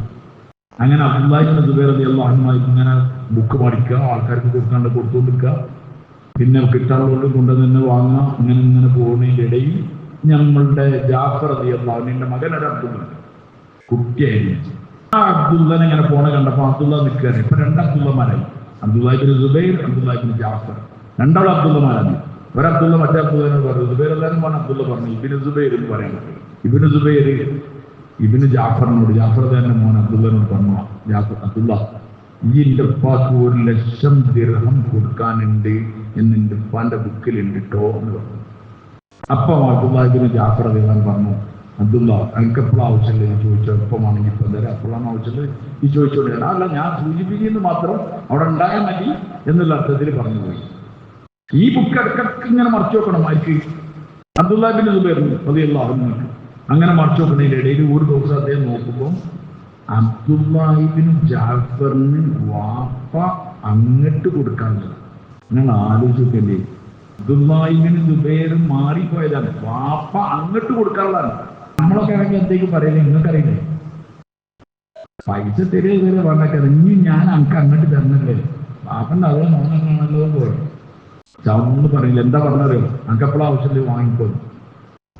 പിന്നെ കണ്ടോ പറഞ്ഞു, അബ്ദുള്ള മാറിപ്പോയതാണ് കേട്ടോ, ഇങ്ങനെയാണ് വാപ്പ അങ്ങോട്ട്. ഇതൊക്കെ അബ്ദുല്ലാഹി ഇബ്നു ജാഫറിന് അറിയാം നിങ്ങൾക്ക് തരാനുള്ളതെന്ന്. അല്ല, ഇനിയും ചോദിക്കാതെ കൊടുക്കാൻ റെഡിയാണ് ആര്. അപ്പൊ അവർക്ക് പൈസന്റെ അവസ്ഥ എന്താ നിങ്ങൾക്ക് മനസ്സിലായില്ലേ? ജാഫർ റളിയല്ലാഹു പോകുമ്പോൾ ചെറിയ കുട്ടികളാണ്. അല്ലാഹു തആല അവർക്ക് അവസ്ഥ കൊടുത്തത് എത്രയായി എന്നാൽ 1,00,000 ദീനാറൊന്നും 1 ദിർഹമൊന്നും എന്തല്ല ഒരു പ്രശ്നമല്ല. അത് അവർ നീ അങ്ങോട്ട് ആ സാരില്ല, ഞാൻ എൻ്റെ വാപ്പക്ക് പൊരുത്തപ്പെട്ടു. ഇവിടെ 1 ദിർഹം പൊരുത്തപ്പെട്ടെടുക്കില്ല, 1,00,000 ദിർഹം പൊരുത്തപ്പെട്ടെടുക്കുക. അപ്പോൾ ഈ വാപ്പന്റെ മോൻ സ്ട്രോങ് ആണ്, എൻ്റെ വാപ്പക്ക് വേണ്ടി ഞങ്ങൾ പൊരുത്തപ്പെട്ടിരണ്ട, ഞാൻ ഇന്ന യുദ്ധത്തിൽ വാപ്പ കെട്ടിയ തരിശുഭൂമിയുടെ അതാക്കി ഞാൻ പകരം തരാറ്. അങ്ങനെയാണ് ഞാൻ ആയിക്കോട്ടെ തന്നെ. അങ്ങനെ അബ്ദുല്ലാഹി ഇബ്നു ജാഫർ റളിയല്ലാഹു അൻഹു അദ്ദേഹത്തിന്റെ ഖാദിമും അതുകൂടെയുള്ള അദ്ദേഹത്തിന്റെ ആളും കൊണ്ട് ആ തരിശുഭൂമിയിൽ പോയി അടക്കം നോക്കി. അവിടെ നോക്കിയോ അവിടെ വെള്ളമില്ല. അപ്പം കൂടെ വന്ന ഖാദിമിനോട്, അടിമനോട് ജാഫർ റളിയല്ലാഹു അൻഹു പറഞ്ഞു, ഈ കുറച്ച് വെള്ളം ഉണ്ടാകും. അങ്ങനെ അതേ തോട്ടത്തിലൂടെ പോയി കുറച്ച് വെള്ളം കൊണ്ടുവന്ന് ഉദു എടുക്കാൻ അദ്ദേഹം ഉദു എടുത്തു. അദ്ദേഹം അവിടെ ഇത് വിരിച്ച് നിസ്കരിച്ചു. അല്ലാഹു വെള്ളം നിന്റേതാണെന്ന് പറഞ്ഞിട്ട് ഞാനിവിടെ കനകുത്താൻ പോവാണ്, എനിക്ക് വെള്ളം കാണിച്ചു തരുന്നത്. ആ അടിമനോട് അവിടെ കുത്താൻ പറഞ്ഞു, അവിടെ വെള്ളം കാണും. ഖജനാവ് മൊത്തം വിലയിലാണ്. ഇതിലായിരുന്നു ഈ സാധാരണഗതിയിൽ 1,00,000 ദീനാറ് കിട്ടാണ്ടായിട്ട് ചോദിച്ചുമ്പോൾ എന്താ പറയാ, ഇത് നല്ല നോക്കേണ്ടി, എന്താ ഉള്ളത് നല്ല നോക്കിക്കാളാ, വാപ്പ എങ്ങനെ എഴുതിയറിയില്ല, നോക്കിയിട്ട് വാപ്പ മുന്നിട്ട് തരാനുള്ളതാണ് എന്നൊക്കെ പറയുന്നത്. ഇതൊന്നും പറയില്ല. നമ്മൾ ഈ സാധാരണഗതിയിൽ പഴയ കാലത്ത് ഇതിൽ പ്രായമുള്ള ആൾക്കാരുണ്ടാവും. പഴയ കാലത്ത് 45 കൊല്ലം 50 കൊല്ലമൊക്കെ മുമ്പുള്ള കാലത്ത് സ്കൂൾ വെക്കേഷൻ ഈ ഏപ്രിൽ വന്നാൽ അത്യാവശ്യം നീളമുള്ള ഒരു കയറെടുക്കും, ചൂടിൻ്റെ, എന്നിട്ട് 2 തലയും കൂട്ടിക്കെട്ടും. അപ്പൊ എന്താവും? എന്തായാലും ബസ്സാവും. കുറച്ച് നീളം ഉണ്ടെങ്കിൽ ബസ് അല്ലേ, 2 തലയും കൂട്ടി കെട്ടി അതിൽ 2 ആളിങ്ങനെ നിൽക്കും, ഒരാളിങ്ങനെ നല്ല വീടുണ്ടാവും, മറ്റൊരു ടിൻറ്റിൻ്റെ അടിച്ചിട്ടുണ്ടാവും. അപ്പോൾ കുട്ടികളൊക്കെ വെയിക്കാൻ നിൽക്കുന്നുണ്ടാവും. ഒരു കൈയാട്ടും നിർത്തും കയറ്റും, പിന്നെ ഓലയും കൊണ്ട് പോകാം. എല്ലാവരും പായമാണ് അല്ലേ? അപ്പോൾ അതിൻ്റെ ടിക്കറ്റൊക്കെ ചോദിക്കും. ടിക്കറ്റ് ചോദിക്കുമ്പോൾ പിന്നെ ടിക്കറ്റ് കൊടുക്കും, ഒരു കള്ളാസ് എന്തെങ്കിലും കൊടുക്കും, അതിന് പൈസ ചോദിക്കും. പൈസ എന്താ കൊടുക്കല്? പൈസ ഇല കൊടുക്കല്. കമ്മ്യൂണിസ്റ്റ് അപ്പൻ്റെ ഇലൊക്കെ ഉണ്ടാവും, ഒക്കെ പറിച്ച ടിക്കറ്റ് ഉണ്ടാവും. അപ്പോൾ ഒരു 10 കൊടുത്ത് പറയും, അതുപോലെ എന്തും വേണമെന്ന് പറഞ്ഞാൽ പിന്നെയും കൊടുക്കും. എത്ര ചിലവ് കൊടുക്കും. കാരണം എന്താ? ഭാഗ്യമായി ആടെ ഇഷ്ടംപോലെ പറിച്ചല്ലേ. ഇതേ സ്റ്റൈലാണ് അബ്ദുല്ലാഹി ബിൻ ജാഫർ പറയുന്നത്. റളിയല്ലാഹു അൻഹു ഒരു പറഞ്ഞതാണ്, ഇനി വേണമെങ്കിൽ തരാം. ദിർഹമാണ് ഈ പറഞ്ഞത്. നമ്മളൊക്കെ ഇതിന് കൗന്നറിന് വീട് എന്തിനു വേണ്ടിയിട്ടാണ്? അള്ളാന്റെ ദീൻ നിസ്കാരം ഒഴിവാക്കാൻ എന്തിനു വേണ്ടിയിട്ടാണ്? അതുകൊണ്ട് വാപ്പ അള്ളാഹ്ക്ക് വേണ്ടി പോയി മരിച്ചതിന്റെ പേരിൽ മോൻ എന്തായിട്ടില്ല പറയും. ഈ ഫിലോസഫി, ഈ തെർത്തീബ് എനിക്കും അറിയാത്തത് എന്തുകൊണ്ടാണ്? നമ്മൾ സഹാബാക്കളെ പറ്റി പഠിക്കില്ല. ഇതൊരു സാഹിബിന്റെ കഥയല്ല, അതിങ്ങനെ പറഞ്ഞുകൊണ്ടിരിക്കുക. എല്ലാ സഹാബാക്കളുടെ അവസ്ഥ ഇതാണ്. ഒരു വേറെ ലോകത്താണ് എന്ന് നമ്മൾ വേണമെങ്കിൽ പറയാം. നമ്മളിപ്പോ ജീവിക്കുന്ന കാഴ്ചപ്പാടിലോ ചിന്തകളിലോ ഒന്നെല്ലാവരുണ്ട്. ഒരു വേറെ ലോകത്താണ്. കാരണം ഓരോരുത്തരും തലന്റെ ഉള്ളിലുള്ളത് ജീവിതം പെടല്ല, ഇവിടെ ഒരു താൽക്കാലികമാണുള്ളത്, ആഖിറത്തിലാണ് കാലാവസ്ഥ. ദുബായിൽ സൗദി അറേബ്യയിൽ 2 റൂമുണ്ട്, അത് നിർത്തി പോരാണ്. അപ്പൊ അയാളെ സോഫ ഉണ്ട്, കട്ടിലുണ്ട്, ബെഡുണ്ട്, ഫ്രിഡ്ജുണ്ട്, വാഷിംഗ് മെഷീൻ ഉണ്ട്. അപ്പൊ തലച്ചിങ്ങോട്ട് വരുമോ പറയും. അപ്പൊ തന്നെ പോരുന്നതിന് തൊട്ട് മുമ്പ് നിർത്തി പോരുകയാണെങ്കിൽ ചങ്ങായിമാരൊക്കെ വിളിക്കും, എടാ നല്ല ഫ്രിഡ്ജാണ് മണം വയ്ക്കും, നല്ല വാഷിംഗ് മെഷീനാണ് മണം നോക്കും. ചിലരവിടെ കൊണ്ടുപോയിടുന്ന ആറാസ് എന്ന സ്ഥലത്ത് അവിടെ കൊണ്ടുപോയി വെക്കും. ആരെടുത്തും കൊണ്ടുപോയിക്കൊണ്ടേ ഒരാൾ വരണം, അവനൊക്കെ ഭയങ്കര ഔദാര്യവാനാണ്. ആര്? ഫ്രിഡ്ജ് കൊടുക്കുക, പിന്നെ വാഷിംഗ് മെഷീൻ കൊടുക്കുക, ബെഡ് കൊടുക്കുക, എല്ലാം കൊടുക്കുക, അൾമറ, സോഫ സെറ്റ്. മനസ്സിലായില്ലേ? ഞാൻ സൗദിയിൽ ജിദ്ദയിലൊരു വീട്ടിൽ പോയി, ഒരു അടിച്ചുപൊളി സോഫ സെറ്റ് ഉണ്ട്. ഞാൻ ഇങ്ങനെ ഇരുന്ന് ഇങ്ങനെ എന്തെങ്കിലും വർത്താൻ പറഞ്ഞിട്ട് എന്നോട് അങ്ങനെ ചിരിച്ചു. ഞാൻ ചോദിച്ചു, അവനോട് വരാത്ത മിഞ്ഞാൻ കൊണ്ടുവന്നാണ് ഞാൻ ഇരുന്ന റോട്ടുമലി ഒഴിവാക്കിയത്. മലയാളിയല്ല അതിൻ്റെ ആള്. അവിടെ അടിച്ചുപൊളി ഏതോ അറബി പുറത്തെടുത്ത് വെച്ചാണ്, ആർക്കും കൊണ്ടാണെങ്കിൽ കൊണ്ടേക്കൂടെ. നല്ല അടിച്ചുപൊളി ചുറ്റപ്പുള്ളതാണ്. ഈ നാട്ടിൽ തിരിച്ചു വരുന്ന മലയാളിക്കൊക്കെ കൊടുക്കും, ആർക്കും ഉണങ്ങി കൊടുക്കും, ശാസ്ത്രവും അടക്ക് കൊടുക്കും. അവൻ ഔദാര്യവാനായതുകൊണ്ടല്ല, ഔദാര്യവാനാണ് താനും. അവൻ എന്താ കൊടുക്കാൻ കാരണം അറിയാം? പൂരാണ്. എവിടേക്ക് നാട്ടിക്ക് പൂരാണ്. സഹാബാക്കൾ കൊടുത്തത് തന്നെയാണ്. ഓല് ഇവിടുന്ന് പറയും, ഓല് അള്ളാന്റെ അടുത്തേക്ക് ഇപ്പം പോകേണ്ടി വരുന്നുള്ള അർത്ഥത്തിലല്ലേ, എപ്പോഴും പോവാം. അത് കിട്ടണമൊക്കെ എന്ത് ചെയ്യാനേ കൊടുത്തില്ലാണ്, അവിടെ കിട്ടും ചെയ്യും. നമ്മളാണ് കിട്ടണമൊക്കെ മാന്താണ്. പള്ളിയിൽ നിന്ന് മാന്തും, മദ്രസയിൽ നിന്ന് മാന്തും. ഈ മാന്തലുകാരാണ് നമുക്ക് ദീൻ പറഞ്ഞു തരുന്നത്. ഈ മാന്തലുകാർ പള്ളിൻ്റെ മദ്രസൻ്റെതും ദീനിന്റെ പേരിലൊക്കെ മാന്തി പിടിച്ച് ദരിദ്ര കുടുംബത്തിലുള്ളവരൊക്കെ വലിയ സമ്പന്നന്മാരെ സെറ്റപ്പിൽ ജീവിക്കണേ. ഓലെന്നാണ് ആര് ദീൻ പഠിക്കണേ? ഓലെ കണ്ടിട്ടാണ് നമ്മൾ ദീൻ പഠിക്കണേ. ഒരു പറഞ്ഞ കേട്ടിട്ടാണ് നമ്മൾ ദീൻ പഠിക്കണേ. നമ്മൾ സഹാബാക്കളെ നമുക്കറിയില്ല, നമുക്ക് സഹാബാക്കളറിയില്ല. അതുകൊണ്ട് സഹാബാക്കൾ റളിയല്ലാഹു അൻഹും അവർ അള്ളാഹ്ക്ക് വേണ്ടി അർപ്പിക്കുക. അതിലൊരു ഭയങ്കര അരം, അള്ളാഹ്ക്ക് വേണ്ടി കൊടുക്കുക. അതിൽ അരം, ഭാര്യനെ വെക്കുക, ജീവൻ കൊടുക്കുക. ഹെറോയിൽ ജീവിക്കണത് അള്ളാഹ്ക്ക് വേണ്ടിയിട്ടാണ്. ഇന്ന സലാത്തി വനുസുഖി വമഹിയായ വമമാതി ലില്ലാഹി റബ്ബിൽ. മിക്ക ആൾക്കാർ അർത്ഥറിയാത്തതുകൊണ്ടാണ് വളരെ കൂളായിട്ട് ഓടുന്നത്. ഇന്ന സലാത്തി, എൻ്റെ നിസ്കാരങ്ങൾ, വമഹിയായ, ഇന്ന സലാത്തി വനുസുഖി, എൻ്റെ സൽക്കർമ്മങ്ങൾ, വമഹിയായ, എൻ്റെ ജീവിതം, വമമാതി, എൻ്റെ മരണം, ലില്ലാഹി റബ്ബിൽ ആലമീൻ, സർവ്വലോകരക്ഷിതാവായ അള്ളാഹ്ക്ക്. ഞാൻ ജീവിക്കണം അള്ളാഹ്ക്ക് വേണ്ടിയിട്ടാണ്, ഞാൻ മരിക്കുന്നത് ആർക്ക് വേണ്ടിയിട്ടാണ്? അള്ളാഹ്ക്ക് അള്ളാഹിന്റെ റസൂലിന് വേണ്ടിയിട്ടാണ്. ഇത് പറഞ്ഞ് നമ്മൾ സത്യസന്ധന്മാരാണെങ്കിൽ നമ്മളെ അവസ്ഥ എന്തെങ്കിലും നമ്മൾ സഹാബാക്കളത്ത് ജീവിച്ച് നമുക്ക് കാണിച്ചു. ഓരോ സഹാബിനെ എടുത്തു നോക്കി നമുക്ക് ഇങ്ങനെ മനസ്സിലാവും, വേറിട്ട് ഇങ്ങനെ മനസ്സിലാവും. എല്ലാ സഹാബാക്കളും ഒരു സമ്പത്ത് ഒഴിവാക്കുന്ന പ്രശ്നമില്ല, ദുനിയാവിന്റെ സുഖങ്ങൾ ഒഴിവാക്കുന്ന പ്രശ്നമില്ല, ഒരു അള്ളാഹുവിന്റെ മാർഗത്തിൽ പോയി യാത്ര ചെയ്യാണ്, അതൊരിക്കലും പ്രശ്നമില്ല. അതിൽ ഷഹീദാകാണ്, അതിൽ അഭിമാനികളാകാണ്, ഒരു അഭിമാനിയാകാണ് ഷഹീദാവുന്നവർ. മിറ്റക്കാലി ചെറിയ വയസ്സുള്ള ആൾ, 40 വയസ്സാണ് മുസ്തഫ് ബിൻ ഉമൈർ, 44 വയസ്സ് മുസ്തഫ് ബിൻ ഉമൈർ എന്നാണ് മരിക്കുമ്പോൾ. ഉഹദിലാണ് മരിക്കുന്നത്, 44 വയസ്സ്. ഇതിലൊന്ന് 44 വയസ്സുള്ള ആൾക്കാരൊന്ന് ആലോചിക്കുകയാണ്, നമ്മൾ എന്താ ഈ ദീന് ചെയ്ത് നമ്മളെ ആക്രമണം എന്തായാലും. 44 വയസ്സെന്ന് പറഞ്ഞാൽ അച്ഛനുള്ള അരള്ള സമയം. ആ സമയമാണ് അള്ളാഹ്ക്ക് വേണ്ടി ജീവൻ കൊടുത്ത് ഉഹദിൽ കിടക്കുന്നത്. മക്കയിലെ ഏറ്റവും നല്ലൊരു കുബേര കുടുംബത്തിലെ നല്ല കുബേരപുത്രൻ, വിദേശ നിർമ്മിത വസ്ത്രയിൽ മുസ്തഫ് ബിൻ ഉമൈർ ധരിച്ചിരുന്നത്. നല്ല സുഗന്ധം ഉപയോഗിക്കുന്നു. അതേ സുഗന്ധം തേച്ച് ഇങ്ങനെ പോയാൽ ആൾക്കാർ പറയും ഇതിൽ മുസ്തഫ് പോയിട്ടുണ്ട്. നമ്മൾ ഇന്നത്തെ ഭാഷ പറയുകയാണെങ്കിൽ ആ നാട്ടിലെ ട്രെൻഡ് ആൾക്കാർക്ക് ആവാൻ വേണ്ടി വിചാരിക്കണ ഫാൻസ് അസോസിയേഷനിലെ ഒരാളുടെ പോലും അതേപോലത്തെ ആളാണ് മക്കയിലെ മുസ്തഫ് റളിയല്ലാഹു അൻഹു. ഭയങ്കര സൗന്ദര്യമുള്ള ആളാണ്. അടിച്ചുപൊളി ഡ്രസ്സാണ് അദ്ദേഹം ധരിക്കുന്നത്. വില കൂടിയ ഡ്രസ്സ് പുറത്തുനിന്ന് ഉണ്ടാക്കി കൊണ്ടുവന്നത്. അതേ മുസ്ലിമായി വീട്ടിൽ നിന്ന് ഒരു ഉമ്മ കൊടുത്ത് തട്ട് കൊടുത്തിട്ടാണ് നിബിധന ശാസനങ്ങൾ എടുക്കല്. മുസ്ലിമായി കുറച്ച് സമയം ഉണ്ടായി. നിബിധന ശാസനങ്ങൾ മദീനയിലേക്ക് പോകാനാണപ്പോൾ പിന്നെ ഹിജറക്ക് മുമ്പായി ആദ്യം മദീനയിലേക്ക് അയച്ചത് മുസ്ലിമുണ്ടായിരുന്നു. അങ്ങനെ മദീനയിൽ പോയി ആൾക്കാരെ കൂട്ടി ഖുർആൻ ശരീഫ് ഓതി കേൾപ്പിച്ചു. ആൾക്കാർ മുസ്ലിമീങ്ങളായി. മദീനയിൽ വലിയ ആൾക്കൂട്ടുണ്ടായി മുസ്ലിമീങ്ങളായി. അങ്ങനെ നബിതങ്ങൾ സല്ലല്ലാഹു ഞങ്ങൾ മദീനയിലേക്ക് വരാൻ വേണ്ടി തലാൽ ബദ്റു അലൈന മിൻ തനിയാത്തിൽ വദാഇ എന്നൊക്കെ പറഞ്ഞ് പാട്ട് പാടാൻ ആളുണ്ടാക്കിയ ആളാണ് ആര്? മുസ്ലിം വരുന്നില്ല. നബിതങ്ങളെ സ്വീകരിച്ചിരുത്തി. ഭയങ്കര സന്തോഷമായി മദീനയിൽ ഇങ്ങനെ ജീവിക്കാൻ. മദീന വന്നിട്ട് ഭയങ്കര പൈസക്കാരനായ അല്ലെങ്കിൽ ഭയങ്കര സെറ്റപ്പിലാവുകയൊന്നും ചെയ്തില്ല. നിബിധങ്ങൾ സംസാരിച്ചിരുന്ന മുസ്ലിം ഇങ്ങനെ പോയപ്പോൾ തങ്ങളെ തൊണ്ടങ്ങനെ ഇടറി. താപക്കൾ നോക്കുമ്പോൾ നിബിധങ്ങൾ പറഞ്ഞു മുസ്തഫ് കുറെ കഷ്ണങ്ങൾ വെച്ച വസ്ത്രം ധരിച്ചിട്ടപ്പോണ് അതിലൊരു കഷ്ണം തോലിൻ്റെതാണ്. നാട്ടിലെ നല്ല കുപ്പായിട്ട് അടിച്ചുപൊളിയായി നടന്ന ആൾക്കാർ തോലിന്റെ കഷ്ണം. നമ്മൾ നാട്ടിലേക്ക് തുമ്പക്ക് ഒരു കളറ് വേറൊരു കളറൊക്കെ വെച്ച് അടിച്ചതിന് സാധനം ഒരു റെക്സിന്റെ പീസും കൂടി സൂപ്പറിന്റെ കഷ്ണം കൂടി അടിച്ചാൽ എങ്ങനെ ഉണ്ടാവും? അതേപോലെ ഉണ്ടാവും തോലി. അഹങ്കാരത്തിന്റെയും മാന്യത്തരത്തിന്റെ ഒക്കെ കുപ്പായ അയച്ചു വെച്ചു. ഒരു സാധാ തുന്നി പിടിച്ച് ഒരു കുപ്പായ ഇട്ടിട്ട് മദീനയിലൂടെ നടന്നു. അവസാനം നബി സല്ലല്ലാഹു അലൈഹി വസല്ലം തങ്ങൾ ഉഹദിൽ അദ്ദേഹത്തിന്റെ കയ്യിൽ മുസ്ലിമീങ്ങളെ പതാക കൊടുത്തു. അവസാനം ധീരമായി പൊരുതി 44-ാമത്തെ വയസ്സിൽ ഉഹദിന്റെ മൈതാനിയിൽ മുസ്അബ് റളിയല്ലാഹു അൻഹു ഷഹീദായി. ശുഹദാക്കളെ ദുരിതങ്ങൾ അന്വേഷിക്കുന്നതിന് കൂട്ടത്തിൽ നോക്കുമ്പോൾ എത്രയോ വെട്ടുകളേറ്റ് രക്തം വാർന്നൊലിച്ച് ഉഹദിന്റെ മണ്ണൊക്കെ പുരണ്ടിട്ട് ഒരു വേറെ കോലത്തിലാണ് മുസ്അബ് റളിയല്ലാഹു അൻഹു സഹാബാക്കൾ കണ്ടത്. സൗന്ദര്യമുള്ള നല്ലൊരു മനുഷ്യനായതാണ്. അങ്ങനെ അദ്ദേഹത്തിനെ കവറടക്കാൻ വേണ്ടി ശ്രമിച്ചപ്പം അദ്ദേഹത്തിന്റെ കയ്യിൽ ഒരു വസ്ത്രം ഉണ്ടായിരുന്നു, തുണി. അത് തല മൂടാണെങ്കിൽ കാല് മൂടൂല, കാല് മൂടിയാൽ തലയും മൂടില്ല. നബിതങ്ങൾ സല്ലല്ലാഹു അലൈഹി വസല്ലം ഞങ്ങളോട് വന്നിട്ട് ചോദിച്ചു എന്താ ചെയ്യേണ്ടത്?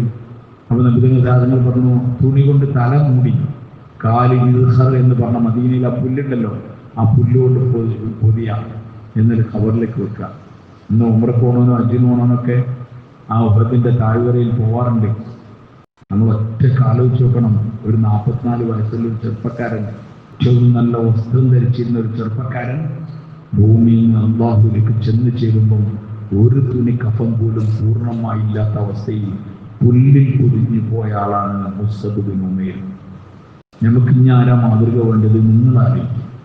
നമ്മൾ ദുനിയാവിൻ്റെ ഭൗതികന്മാരെ കണ്ടിട്ട് അതിൻ്റെ ഹരങ്ങളിൽ കുടുങ്ങിയിട്ട് അവസാനം നമ്മക്കെന്നെ മതിയാവാതാവുകയാണ്.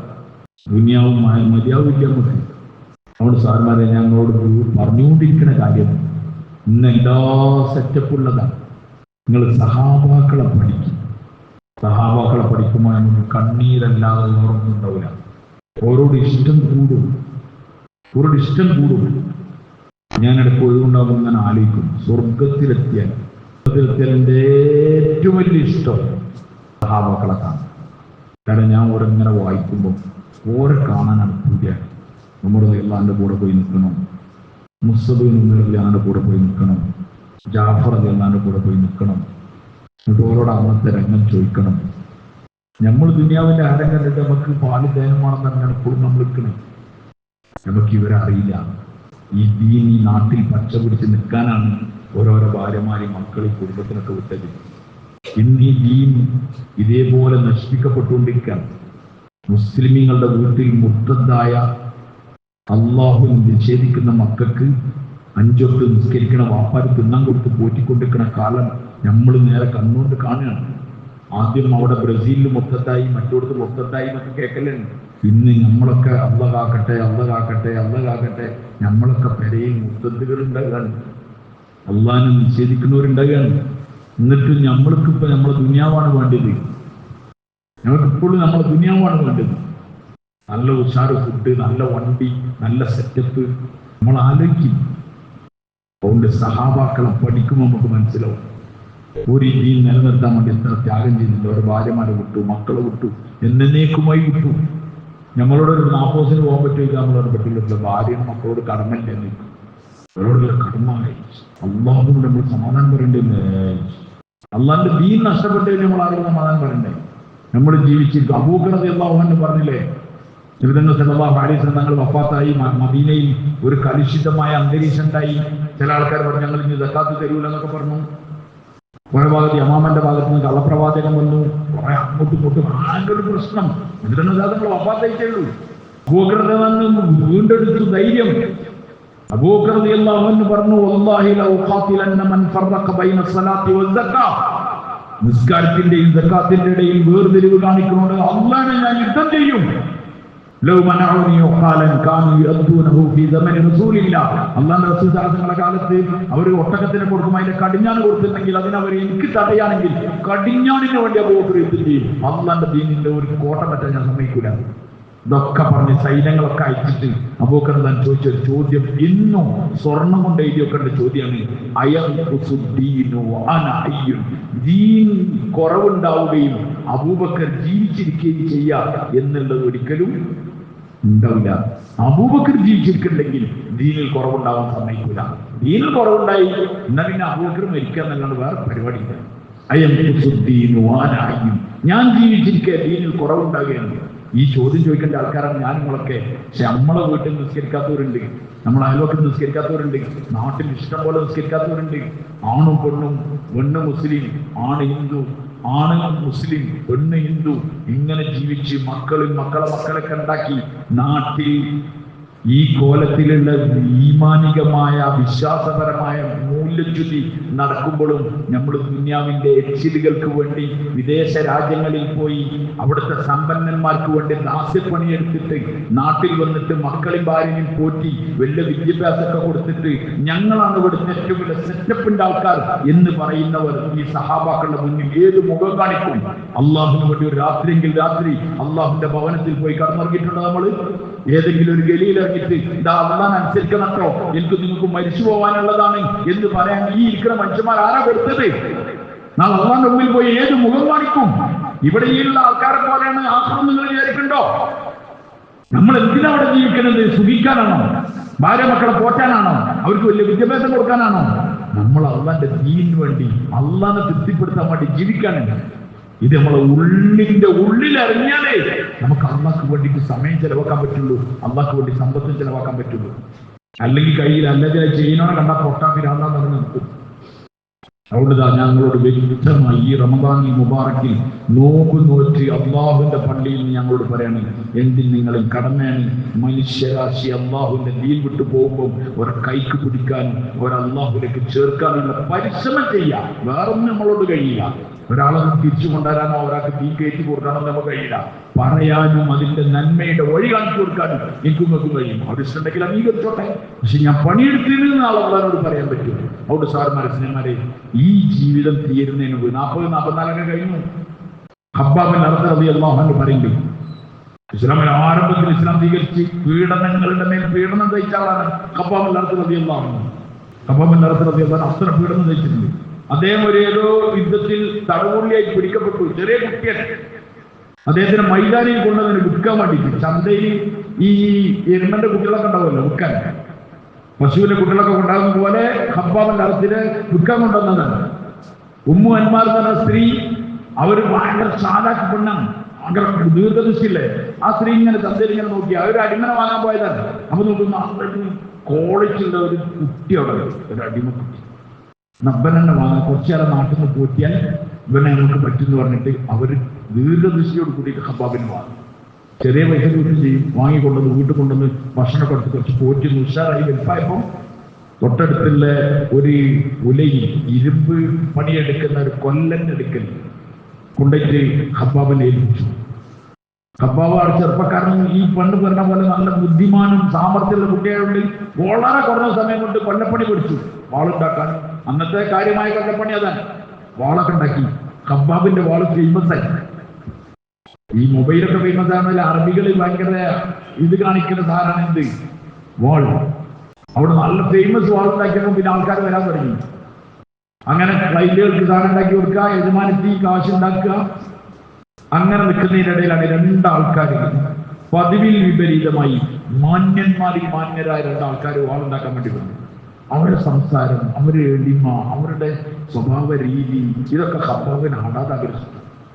ഹബ്ബാബ് ചോദിച്ചു, നിങ്ങൾക്ക് എന്താ വ്യത്യസ്തത എന്നൊക്കെ ചോദിച്ചപ്പോൾ ഒരു ഗ്യാപ്പ് കിട്ടിയപ്പോൾ പറഞ്ഞു, ഞങ്ങൾ ഒരു അള്ളാഹു ഏകനായ അള്ളാഹു വിശ്വസിക്കാൻ, ഞങ്ങൾക്കൊരു നബിയുണ്ട് മുഹമ്മദ് സല്ലല്ലാഹു അലൈഹി വസല്ലം, തങ്ങൾ ഇവിടെ ഉണ്ട്, തങ്ങളാണ് അള്ളാഹുവിന്റെ റസൂൽ എന്നൊക്കെ പറഞ്ഞ് നബിതങ്ങളുടെ ത്യാഗങ്ങൾ പരിചയപ്പെടുത്തി കൊടുത്തു. അപ്പൊ ഹബ്ബാബിന് ഭയങ്കര ആകർഷണീയത തോന്നിയത്. ഹബ്ബാബ് ചോദിച്ചു, ആ നബി എനിക്ക് കാണാൻ പറ്റുമോ?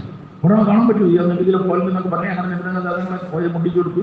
അങ്ങനെ നബിതങ്ങളുടെ ത്യാഗങ്ങൾ കണ്ട മാത്രമേ ഹബ്ബാബ് മുസ്ലിമായി. പക്ഷെ ഉമ്മു അൻമാർ തന്ന ആ പെണ്ണിന് അസാധ്യ പേടിയല്ല. ഓളെന്നെന്താ കാട്ടെന്നറിയില്ല, അവൻ മറച്ചു വെച്ച് ഇങ്ങനെ കൊണ്ടിരിക്കുന്നു. പക്ഷെ ഇസ്ലാം എത്ര മറച്ചാലും എന്താവില്ല, അത് മറക്കാൻ കഴിയില്ല. അത് വെളിച്ചത്ത് വന്നു. അവർ ഭയങ്കരമായിട്ട് പീഡിപ്പിച്ചു. അവരെ സഹോദരനെ ഏൽപ്പിച്ചു. ഇരുമ്പ് പഴുത്ത് നിൽക്കുന്ന കമ്പിയൊക്കെ ഹബ്ബാബിന്റെ അർത്ഥത്തിന്റെ തലയിൽ വെച്ചു. അത്ര പീഡിപ്പിച്ചു. ഉമർ റളിയല്ലാഹുവിന്റെ ഖിലാഫത്തിൽ രാജ്യങ്ങൾ കീഴടങ്ങി. ബൈത്തുൽ മാൽ ഇങ്ങനെ ഇഷ്ടം പോലെ വന്നു. സ്വർണങ്ങളും വെള്ളിയും ഇഷ്ടം പോലെ പൈസ വന്നപ്പോൾ ഉമർ റളിയല്ലാഹുവിന് പേടിയായി.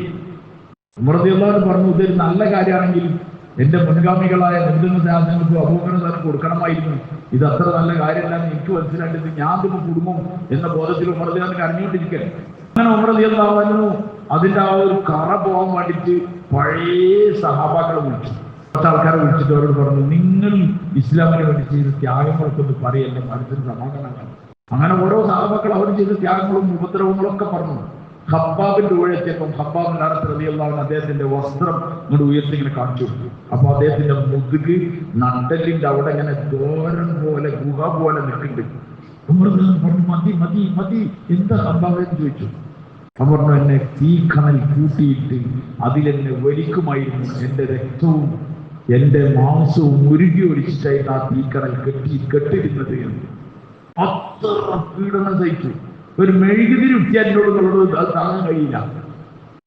എന്നിട്ട് ഉറച്ചു നിന്ന ഹബ്ബാബ് റളിയല്ലാഹു അൻഹു ഇസ്ലാമിന് വിജയം കിട്ടിയപ്പം ഉഹദിൽ വന്നപ്പം മുസ്അബ് ബിൻ ഉമൈർ റളിയല്ലാഹു അൻഹു ഖബർ കാണിച്ചു പറഞ്ഞത്, ഞങ്ങളെ കൂട്ടത്തിൽ ഭാഗ്യവാൻ ഈ മുസ്അബ് ബിൻ ഉമൈറാണ്. 44-ാമത്തെ വയസ്സ് മരിച്ച മുസ്അബ് ബിൻ ഉമൈറാണ് ഭാഗ്യവാൻ. എന്താ കാരണം അറിയാം എനിക്ക്? ഹബ്ബാബ് റളിയല്ലാഹു അൻഹു പറയുന്നു, ഇസ്ലാമിന്റെ ഒരു സുഖവും അദ്ദേഹം ആസ്വദിച്ചിട്ടില്ല. കഷ്ടപ്പാടെന്ന് പറഞ്ഞ് ഇവിടുത്തെ കഷ്ടപ്പാട് തീരുന്നതിന് മുമ്പ് തന്നെ എന്ത് ചെയ്തു? അള്ളാഹ്ക്ക് വേണ്ടി ജീവൻ കൊടുത്തു പോയി. ഒരു ജീവനും സമ്പത്തൊക്കെ അള്ളാഹ്ക്ക് കൊടുത്തവരാണ് വിജയികളായി. ഞാനുങ്ങളൊക്കെ എന്താ കൊടുത്തത്? 50 വയസ്സ്, 60 വയസ്സ്, 40 വയസ്സ്, 45 വയസ്സ്, ഭാര്യന്റെയും മക്കളെയും കുടുംബത്തിന്റെയും കൂട്ടത്തിൽ ഇങ്ങനെ കടന്നുറങ്ങാം. എന്നും സുബഹി നിസ്കരിച്ചാൽ വലിയ കിട്ടലില്ല. അള്ളാഹുവിന്റെ ദീൻ അങ്ങനെ പോവാണ്, പൊളിഞ്ഞു പോയിക്കൊണ്ടിരിക്കുക. എല്ലാ വീടുകളിലും നിരീശ്വരവാദവും മുർത്തത്താവലും അള്ളാഹു തആല പാടില്ല എന്ന് പറഞ്ഞ കോലത്തിലുള്ള ബന്ധങ്ങൾ, അതിലൂടെ മക്കള് സന്തതികൾ ജനിച്ചിങ്ങനെ കൊണ്ടിരിക്കുക. ഇതൊക്കെ കണ്ടിട്ടും ദുനിയാവെന്ന് വിചാരിച്ച് അതിനെ വാരിക്കൂട്ടാൻ വേണ്ടി മെനക്കെടുന്നവൻ നാളെ അള്ളാഹു മുമ്പിൽ എന്ത് പറയും? ഇതുപോലുള്ള ഒലമക്കളാണ് പറഞ്ഞത്, നിങ്ങളെ ഭാര്യയും മക്കളൊക്കെ തർത്തീബുണ്ടാക്കി കുറച്ച് സമയം ഏതെങ്കിലുമൊക്കെ ഗലിയിലൂടെ, നാടുകളിലൂടെ, ഇടവഴികളിലൂടെയും പ്രാന്തപ്രദേശങ്ങളിലൂടെ ഒക്കെ ഒന്ന് യാത്ര ചെയ്ത് ഏതെങ്കിലുമൊക്കെ വീട്ടിൽ പോയിട്ട് അള്ളാഹിനെ പറ്റി പറയുന്നത്, അള്ളാഹിനെ പറ്റി പറഞ്ഞു കൊടുക്കില്ല, ഒന്ന് വലിച്ചു ചേർക്കും. നിങ്ങൾക്ക് തോന്നുന്നുണ്ടാവും ഈ പള്ളിയിൽ വരുന്ന പോലെ എന്താ കാട്ടാനാണ്, എന്ത് കാട്ടാനാണ് ഇവരിങ്ങനെ പള്ളിയിൽ നിന്ന് നിസ്കരിച്ചാൻ പറ്റുന്നവരോട് നിസ്കരിച്ചണമെന്ന് പറയാനുള്ള വലിയ വേറെ ചെയ്യുന്നത്. എന്താ ചെയ്യണമെന്ന് അറിയണമെങ്കിൽ ബസാറിലേക്ക് ഇറങ്ങണം, നാട്ടിൽ ഇറങ്ങണം. ജമാഅത്തിന്റെ കൂടെ പോയാലറിയാം. കേരളത്തിൽ ജില്ല എന്നറിയില്ല. ഞാൻ ഇത് ജമാഅത്തിൽ പോയപ്പോൾ എന്നോട് പറഞ്ഞ ഒരു കുട്ടീന്റെ കഞ്ചാവ് അടിച്ചിട്ട്, അന്ന് കഞ്ചാവ് അടിച്ചിട്ട് ആകെ പെരയിൽ ഭീഷണിയായിട്ട് നിൽക്കുന്നത്. അവൻ +2 കഴിഞ്ഞിട്ടേ ഉള്ളൂ. ഓനങ്ങൾ എങ്ങനെയെങ്കിലും ഒന്ന് ഉപദേശിച്ച് ശരിയാക്കണം, ഓനങ്ങളെ കൂടുതൽ കൂട്ടാൻ പറ്റി കൂട്ടിക്കൊടി എന്നൊക്കെ പറഞ്ഞിട്ട് അവന്റെ ഉമ്മ എന്റെ ഒരു ഫ്രണ്ടിനോട് പറഞ്ഞിട്ട്, എന്റെ ഫ്രണ്ടിനോട് രാത്രി പറഞ്ഞു, നാളെ രാവിലെ നിങ്ങൾ എന്റെ കൂടെ വരണം, നമുക്ക് അങ്ങോട്ട് പോകാറുണ്ട്. ഇവിടെ ഇവന്റെ കൂട്ടത്തിൽ ഞാനവിടെ വന്നതിന്റെ പേരിൽ ആ ജില്ലയിലുള്ള എന്റെ സീനിയർ പഠിച്ച ഒരാളുണ്ട്, അവനും അവിടെ വന്നിരുന്നു. ഞാൻ പറഞ്ഞു നമുക്ക് കണ്ടാക്കും പോകാന്ന് പറഞ്ഞ് ഇവരുടെ കൂട്ടത്തിൽ ഇങ്ങനെ പോയി ഈ വീട്ടിലേക്ക് പോവാണ്. അങ്ങനെ ആ വീട്ടിലെ ഉമ്മ വാപ്പ അവരോട് ലോക്കാക്കി വെച്ച് അവനോട് കുറെ നേരം സംസാരിച്ചു. അപ്പൊ അവൻ പറഞ്ഞു, പാവം പയ്യനാണ്, സാഹചര്യത്തിൽ കുടുങ്ങിയതാണ്. അവൻ പറഞ്ഞായിക്കോട്ടെ ഞങ്ങൾ കൂടെ വരാന്നൊക്കെ പറഞ്ഞ് അങ്ങനെ നിൽക്കുക. എന്നുവെച്ചാൽ വേറെ റെഡി ആയിക്കോന്ന് പറഞ്ഞ് ഞാൻ പറഞ്ഞു ഇവിടെ 1-2 വീട് കൂടി കാണാന്ന് പറഞ്ഞപ്പോൾ ഞങ്ങളിങ്ങനെ നടന്നു പോകുമ്പോൾ കുറെ സ്ത്രീകൾ, ഇങ്ങനെ ഒരു ചെറിയ ഒരു ഇടവഴിമായിട്ടുള്ള വണ്ടിയൊന്നും പോകില്ല, നടന്നു പോകാനുള്ള ഒരു വഴിയാണ്. ഇങ്ങനെ ഒരു മലന്റെ ചെരിവാണ്, താഴത്തുണ്ട് മുകളിലും ഉണ്ട്, അതിന് നടുക്കൂടെ അങ്ങനെ ഒരു വഴിയാണ്, നടന്നുള്ള വഴിയാണ്. ഞങ്ങൾ അതിലൂടെ ഞാൻ നടന്നു പോകണം. 3 ആൾക്കാർ തൊപ്പിൽ താടിയൊക്കെ വെച്ച 3 ആൾക്കാർ ഇങ്ങനെ പോകുന്നു. മുകളിൽ നിന്ന് ഞങ്ങൾ നോക്കുമ്പോൾ മുന്നിൽ കുറേ സ്ത്രീകൾ ഇങ്ങനെ നോക്കുന്നു. അപ്പൊ ഞാൻ വിചാരിച്ചു, പഠിച്ചോളെ നമ്മുടെ ഈ ജുബക്കെട്ട് വന്നതിന്റെ പേരിൽ ഇവരിങ്ങനെ വീട്ടിൽ നിന്ന് ഇറങ്ങി നോക്കുകയാണല്ലോ വിചാരിച്ചു. ഞാൻ തലക്കെ താഴ്ത്തി ഇങ്ങനെ പോകണം. അങ്ങനെ പോയൊരു വീടിന്റെ മുറ്റത്ത് ചെറുപ്പം കണ്ടവർ എന്തിനാ നോക്കണമെന്ന്, ഒരു ചെറുപ്പക്കാരനെ, ഒരു 26 വയസ്സായ ഒരു ചെറുപ്പക്കാരനെ 2 കൈയും കെട്ടിയിട്ടുണ്ട്, കാലും കെട്ടിയിട്ട് മുറ്റത്ത് വെയിലിങ്ങനെ കൊണ്ടുണ്ട്, വിയലത്തിങ്ങനെ ഒലിക്കുന്നുണ്ട്. അവൻ്റെ ഏട്ടന്മാരും അവൻ്റെ എല്ലാവരും ഉണ്ട്. ഇവിടെ നിറച്ചു അപ്പുറത്തും ഇപ്പുറത്തും സ്ത്രീകൾ നോക്കുന്നുണ്ട്. വയസ്സായൊരു ഉമ്മുണ്ട്, ആ വാതിലിൻ്റെ അവിടെ അടുക്കള നിൽക്കുന്നുണ്ട്. വയസ്സായൊരു വാപ്പുണ്ട്, വാതിലിന് കൈയൊക്കെ ഇങ്ങനെ നിൽക്കുന്നുണ്ട്. ഇവരിങ്ങനെ അതിൽ ഞങ്ങളവിടെ ചെന്നപ്പോൾ വർത്താനൊക്കെ നിന്നു. ഞാൻ ചെന്ന സംഭവമാണ്. അപ്പോൾ ഒരാൾ എന്നോട് പറഞ്ഞു, ഇവന് ഇത് വേണ്ട ജ്യേഷ്ഠനാണ്, ഇത് വേണ്ട ജ്യേഷ്ഠനാണ്. ഞാൻ ചെന്നതിന്റെ പ്രശ്നം തന്നെ പറഞ്ഞു. ഇവൻ ഇന്നലെ മിഞ്ഞാന്ന് കള്ളുടിക്കാൻ വേണ്ടിയിട്ട് ഇവന്റെ ഏട്ടനെയും ആളെ മരത്തിന്റെ പണിയെടുക്കുന്നുണ്ട്, അവിടെ പോയിട്ടുണ്ട്. എന്നിട്ട് അവിടെ പോയി കച്ചറുണ്ടാക്കിയപ്പോൾ ആ സാധു ഒരു 700 രൂപ കൊടുത്തിട്ടുണ്ട്. ആ 700 രൂപയോട് കള്ളുടിച്ചു 5. പിന്നെ ഇന്ന് ഓൻ അതേ പീടിയേക്ക് വേണ്ടി ഏട്ടനെ എടുത്തിട്ട് വന്നു. ആ ഫർണിച്ചർ ഷോപ്പിൽ, ഫർണിച്ചർ പറഞ്ഞാൽ പണി നടക്കുന്ന സ്ഥലമാണ്. ഓൻ അവിടേക്ക് വന്നതിന്. അപ്പോൾ ഓൻ്റെ പൈസ ഇല്ല എന്നൊക്കെ പറഞ്ഞിട്ട് ഓൻ ഭയങ്കര പ്രശ്നം ഉണ്ടാക്കി. അവിടെ ഒരു പട്ടിക എടുത്തിട്ട് ഇവനെ അടിക്കാനൊക്കെ ശ്രമിച്ചപ്പോൾ ഓന് അടി കൊടുത്ത് ഓൻ പിടിച്ചു കൊണ്ടുവന്ന് അങ്ങനെ ഓനെ ഇവിടെ കെട്ടിച്ചതാണ്. ഇവങ്ങനെ വിയർത്ത് ഒലിക്കുന്നുണ്ട്. ഞങ്ങളെ കണ്ടപ്പോൾ പറഞ്ഞു, ഉസ്താദേ നീ ഞാൻ ചെയ്യൂല, ഞങ്ങൾ രക്ഷപ്പെടുത്തി എന്നൊക്കെ പറയില്ല, എന്നെ കട്ടയച്ചു വിടി എന്നൊക്കെ പറഞ്ഞു. ഞാൻ പറഞ്ഞു കട്ടയച്ച് നമ്മൾ കൊടുക്കുന്നു, ഞങ്ങൾ നിന്നു, എന്താ കാട്ടണ്ടേ. അവൻ്റെ ഏട്ടന്മാർ സംസാരിച്ചു. പാവം വാപ്പ ഉമ്മി നിസ്സഹായരായി നിൽക്കുന്നുണ്ട്. ആ എൻ്റെ കണ്ണിൻ്റെ ഉള്ളിൽ ഇപ്പോഴും ഉണ്ടത്. പെണ്ണുങ്ങളൊക്കെ അവിടെ നോക്കി കൊടുക്കണ ഇതാണ്, ഇവിടെ കഴിച്ചിടാൻ പറ്റില്ല. അങ്ങനെ അവൻ്റെ ഒരു ജ്യേഷ്ഠനോടും അനുശ്രോങ്ങളുണ്ട്, ആരോടും പറഞ്ഞു ഇങ്ങനെ ഇട്ടിട്ട് എന്താ കാര്യം, നന്നാണ്ട് ഞങ്ങൾ കൊണ്ടേക്കോളാം ഇവനങ്ങൾ എന്നൊക്കെ പറഞ്ഞു. അവൻ പറഞ്ഞു ഞങ്ങളെ കൂടെ വരാമെന്നൊക്കെ പറഞ്ഞു. അങ്ങനെ നമ്മൾ ജാമ്യത്തിലൂടെ കെട്ടയച്ചു, ഇവിടെ കുളിപ്പിച്ചു. അവൻ നമ്മൾ കൊണ്ടുവന്നു ഒരു ജമാഅത്തിൽ. അവിടുന്ന് ഒരു ജമാഅത്ത് പോകുന്നുണ്ട്, ആ ജമാഅത്തിൽ അവൻ അയച്ചു. അവൻ 4 മാസം പൂർത്തിയാക്കി. ആ 4 മാസത്തിൽ ഒരു ജില്ല മഞ്ചേരിയുണ്ട്. ആ കഴിഞ്ഞ പക്ഷെ എനിക്ക് അറിഞ്ഞില്ല, കാരണം മഞ്ചേരി എത്തിയത് അറിയില്ല. ഞാനിവിടെ ഉള്ളതൊന്നും അറിയില്ല, എൻ്റെ പേര് മാത്രമേ എനിക്ക് അറിയുള്ളൂ. പിന്നെ കുറേ കാലം കഴിഞ്ഞ് ഒരു സമ്മേളനം ഉണ്ടെന്ന് ഞാൻ എൻ്റെ കൂടെ റബ്ബറായി വന്നവനോട് വിളിച്ചു. അവൻ ഇവിടെ ഉണ്ട്, സോനുണ്ട്, എനിക്ക് കാണിച്ചത്. വലിയ പൊട്ടാത്ത താടി, ജുബ്ബ ഒക്കെ ഉണ്ട്, നല്ല സെറ്റത്തിൽ. അപ്പോൾ ഞാനിങ്ങനെ അവനോട് വർത്താനൊക്കെ പറഞ്ഞു, ഇനി മാറി കിട്ടുമെന്നൊക്കെ പറഞ്ഞു. അവൻ കല്യാണമൊക്കെ കഴിച്ചു, അവർക്ക് കുട്ടികളായി, അവൻ റാഹത്തായി ജീവിക്കുന്നുണ്ട്. എന്തിനാണ് ജമാഅത്ത് പോകുന്നതെന്ന് നിങ്ങൾക്ക് മനസ്സിലായിട്ടോ? ഓൻ എപ്പോഴും ജീവിച്ചിരിക്കുന്നുണ്ട്. ഏതോ മരിച്ചവരുടെ കഥ പറയില്ല. അള്ളാഹു ദീർഘായുസ്സും ആഫിയത്തും കൊടുക്കട്ടെ. ഇത്ര മനുഷ്യർ ഇങ്ങനെ നാട്ടിൽ നിൽക്കുന്നുണ്ട്. ഇത്ര അത് കഴിഞ്ഞ് അങ്ങനെ പോകുമ്പോൾ ഒരു വീട്ടിൽ കയറാൻ പറഞ്ഞവരോട് ആ വീട്ടിൽ കയറണ്ട, ഈ കൂട്ടുകാർ. ഞാൻ ചിന്ത ഈ വീട്ടുകാർ മുസ്ലിങ്ങളല്ലേ. അപ്പൊ എന്നോട് പറഞ്ഞു ആ സ്ത്രീ മുസ്ലിമാണ്, അവിടുത്തെ ഭർത്താവ് മുസ്ലിമല്ല. ആ സ്ത്രീ മുസ്ലിമല്ലേ? ഞാൻ പറയ്ക്കാറാണ്. അപ്പൊ അയാൾ പറഞ്ഞു, അയാളെ ഇരുത്തി അയാളോട് തന്നെ പറഞ്ഞു, അതങ്ങനെ റൂളൊക്കെ പറഞ്ഞ് കുറെ കാര്യങ്ങൾ പറഞ്ഞു. അയാളുടെ ആ സ്ത്രീയുടെ ഉള്ളിലുണ്ട് കുറച്ച് ഈമാന്റെ കാര്യങ്ങളൊക്കെ പറഞ്ഞ്, കബറിന്റെ കുറച്ച് കാര്യം, ആക്രമത്തിന്റെ കുറച്ച് കാര്യങ്ങൾ പറഞ്ഞു. ആ സ്ത്രീ മദ്രസയിലൊക്കെ പഠിച്ചിട്ട് ഒരു സാഹചര്യത്തിൽ പോയതായിരിക്കും. അപ്പൊ ആ സ്ത്രീക്ക് ഭയങ്കര ഉണ്ട്. അപ്പൊ ആ സ്ത്രീ അവരുടെ ഉള്ളിൽ നിന്ന് പറഞ്ഞിട്ട് ഞാൻ നിസ്കരിക്കൽ ഉസ്താദേ എന്നൊക്കെ, ഇതിലല്ലേ ഞാൻ നിസ്കരിക്കൽ ഉസ്താദേ, ഞാൻ ഖുർആൻ മുതൽ ഉസ്താദേ എന്നൊക്കെ പറയും. ഉള്ളെന്ന് പറയുന്നത് ഞാൻ പറഞ്ഞു, എന്നാ ഇവരും കൂടി നിങ്ങൾക്ക് നിസ്കരിച്ചാൽ കൂട്ടിയിടേന്ന് ചോദിച്ചു. അപ്പോ ആ സ്ത്രീ പറഞ്ഞു, ആ ഓല കൂട്ടണം, ഓല റെഡിയാണ് എന്നാണ്. അപ്പൊ ഞാൻ അയാൾ വെച്ചു, നിങ്ങൾ റെഡിയെന്ന് ചോദിച്ചു. അതെങ്ങനെ ആലോചിച്ചു, ഞാൻ റെഡിയാണ്. നിങ്ങൾ റെഡിയെന്നല്ലേ ചോദിച്ചു. നിങ്ങൾ രജിസ്റ്റർ ചെയ്ത് വെച്ചു. ആ രജിസ്റ്റർമാരെ പറഞ്ഞു ഇങ്ങനെ വേദാറാണെന്നില്ല. ഞാൻ പറഞ്ഞു നിങ്ങൾക്ക് എലിമെന്റിയാണ്. അപ്പൊ അയാൾ വിചാരിച്ച് പേടിച്ചിരിക്കണം, അയാൾ ഇതൊക്കെ കട്ട് ചെയ്യണം, പിന്നെ അവിടെ പോയി നിൽക്കണം. ഇസ്ലാമാണെങ്കിലൊക്കെ ഭയങ്കര സന്ദർഭമായിട്ടല്ലേ നമ്മൾ മനസ്സിലാക്കി. ഞാൻ പറഞ്ഞൊന്നും ആവശ്യമില്ല, അപ്പൊ പിന്നെ ആലോചിക്കുന്ന സാധനം ഇപ്പൊ ചെയ്യേണ്ട പണി കെലിമ ചെല്ല, കെലിമില്ല. പിന്നെ നിസ്കാരമൊക്കെ ബലി ചോദിച്ചാൽ നിങ്ങൾ തൽക്കാലം പഠിച്ചതിന്റെ കഴിഞ്ഞ വേറെ പണിയൊക്കെ എടുക്കാൻ. ആ ആയിക്കോട്ടെ. അവിടെ തന്നെ ഓരോ ഞാൻ കുളിച്ചേരിയായിരുന്നു, അവിടെ തന്നെ കെലിമില്ല. ഒറ്റ മുലാക്കാത്താണ് ജില്ല എന്നോട് പറയാതൊക്കെയാണ് ബോധപൂർവ്വം. എന്നിട്ട് നിങ്ങൾക്ക് കാണണം, നിങ്ങൾക്ക് കാണണം നിങ്ങൾ പറയും. നമ്മളിവിടെ നിന്ന് സമൂസ ഉണ്ടാക്കുക, ഉള്ളിവട ഉണ്ടാക്കുക, മന്തിയുടെ ഏറ്റവും നല്ലതെന്ന് നോക്കുക, പിന്നെന്താ ഓരോ സാധനങ്ങൾ മലബാറിലേക്ക് ഇങ്ങനെ ഉണ്ടാക്കി കൊണ്ടുവരണം. ഇതൊക്കെ എല്ലാ പരീക്ഷകളും നടക്കുന്ന ജില്ല ഏതാണ്? മലപ്പുറം, കോഴിക്കോട്, കണ്ണൂർ, കാസർഗോഡ്. എല്ലാം വാങ്ങി തിന്നു, എന്തായാലും കുഴപ്പമില്ല. ആസിഡും പഞ്ചസാരയും ചേർത്താൽ അതും തിന്നു. അങ്ങനെ തിന്ന, സുഖിക്കുക, പൈസ ഉണ്ടാക്കുക, അത് മാത്രം നമ്മളെ പണി. ഈ മനുഷ്യരുടെ ഇടയിൽ ഒന്ന് പോയൊക്കെ നിങ്ങളില്ല. അതുകൊണ്ട് ഞങ്ങളുടെ ഹൃദയം തുറന്ന് പറയണം, ഇതാ നാളെ അള്ളാന്റെ മുമ്പിലെത്തിയാൽ നിങ്ങൾ ആരും പടക്കം കൊടുക്കും. ഞാൻ പറഞ്ഞുള്ള കാര്യം ഞാൻ സാക്ഷിയാക്കി പഠിച്ചാണ്. തിരക്ക് പിടിച്ച ജീവിതത്തിനിടയിൽ ഫ്രീ ആർക്കും ഉണ്ടാവില്ല. അള്ളാഹുവിന്റെ മാർഗത്തിൽ ഒരു 4 മാസം പോകണം. നാട്ടുകാരെ നന്നാക്കാനല്ല, നമ്മൾ നന്നാണ്. നമുക്ക് നിസ്കാരത്തിൽ ചെട്ടുണ്ടാവാൻ, നിസ്കാരത്തിൽ ചെല്ലിന്റെ പഠിക്കാൻ, മനുഷ്യനോട് എങ്ങനെ തീരുമാനത്തെ ഒന്ന് പഠിക്കാൻ. അതുകൊണ്ട് നിങ്ങൾ പോവും ഇൻഷാ അല്ലാഹ്. മാഷാ അല്ലാഹ്.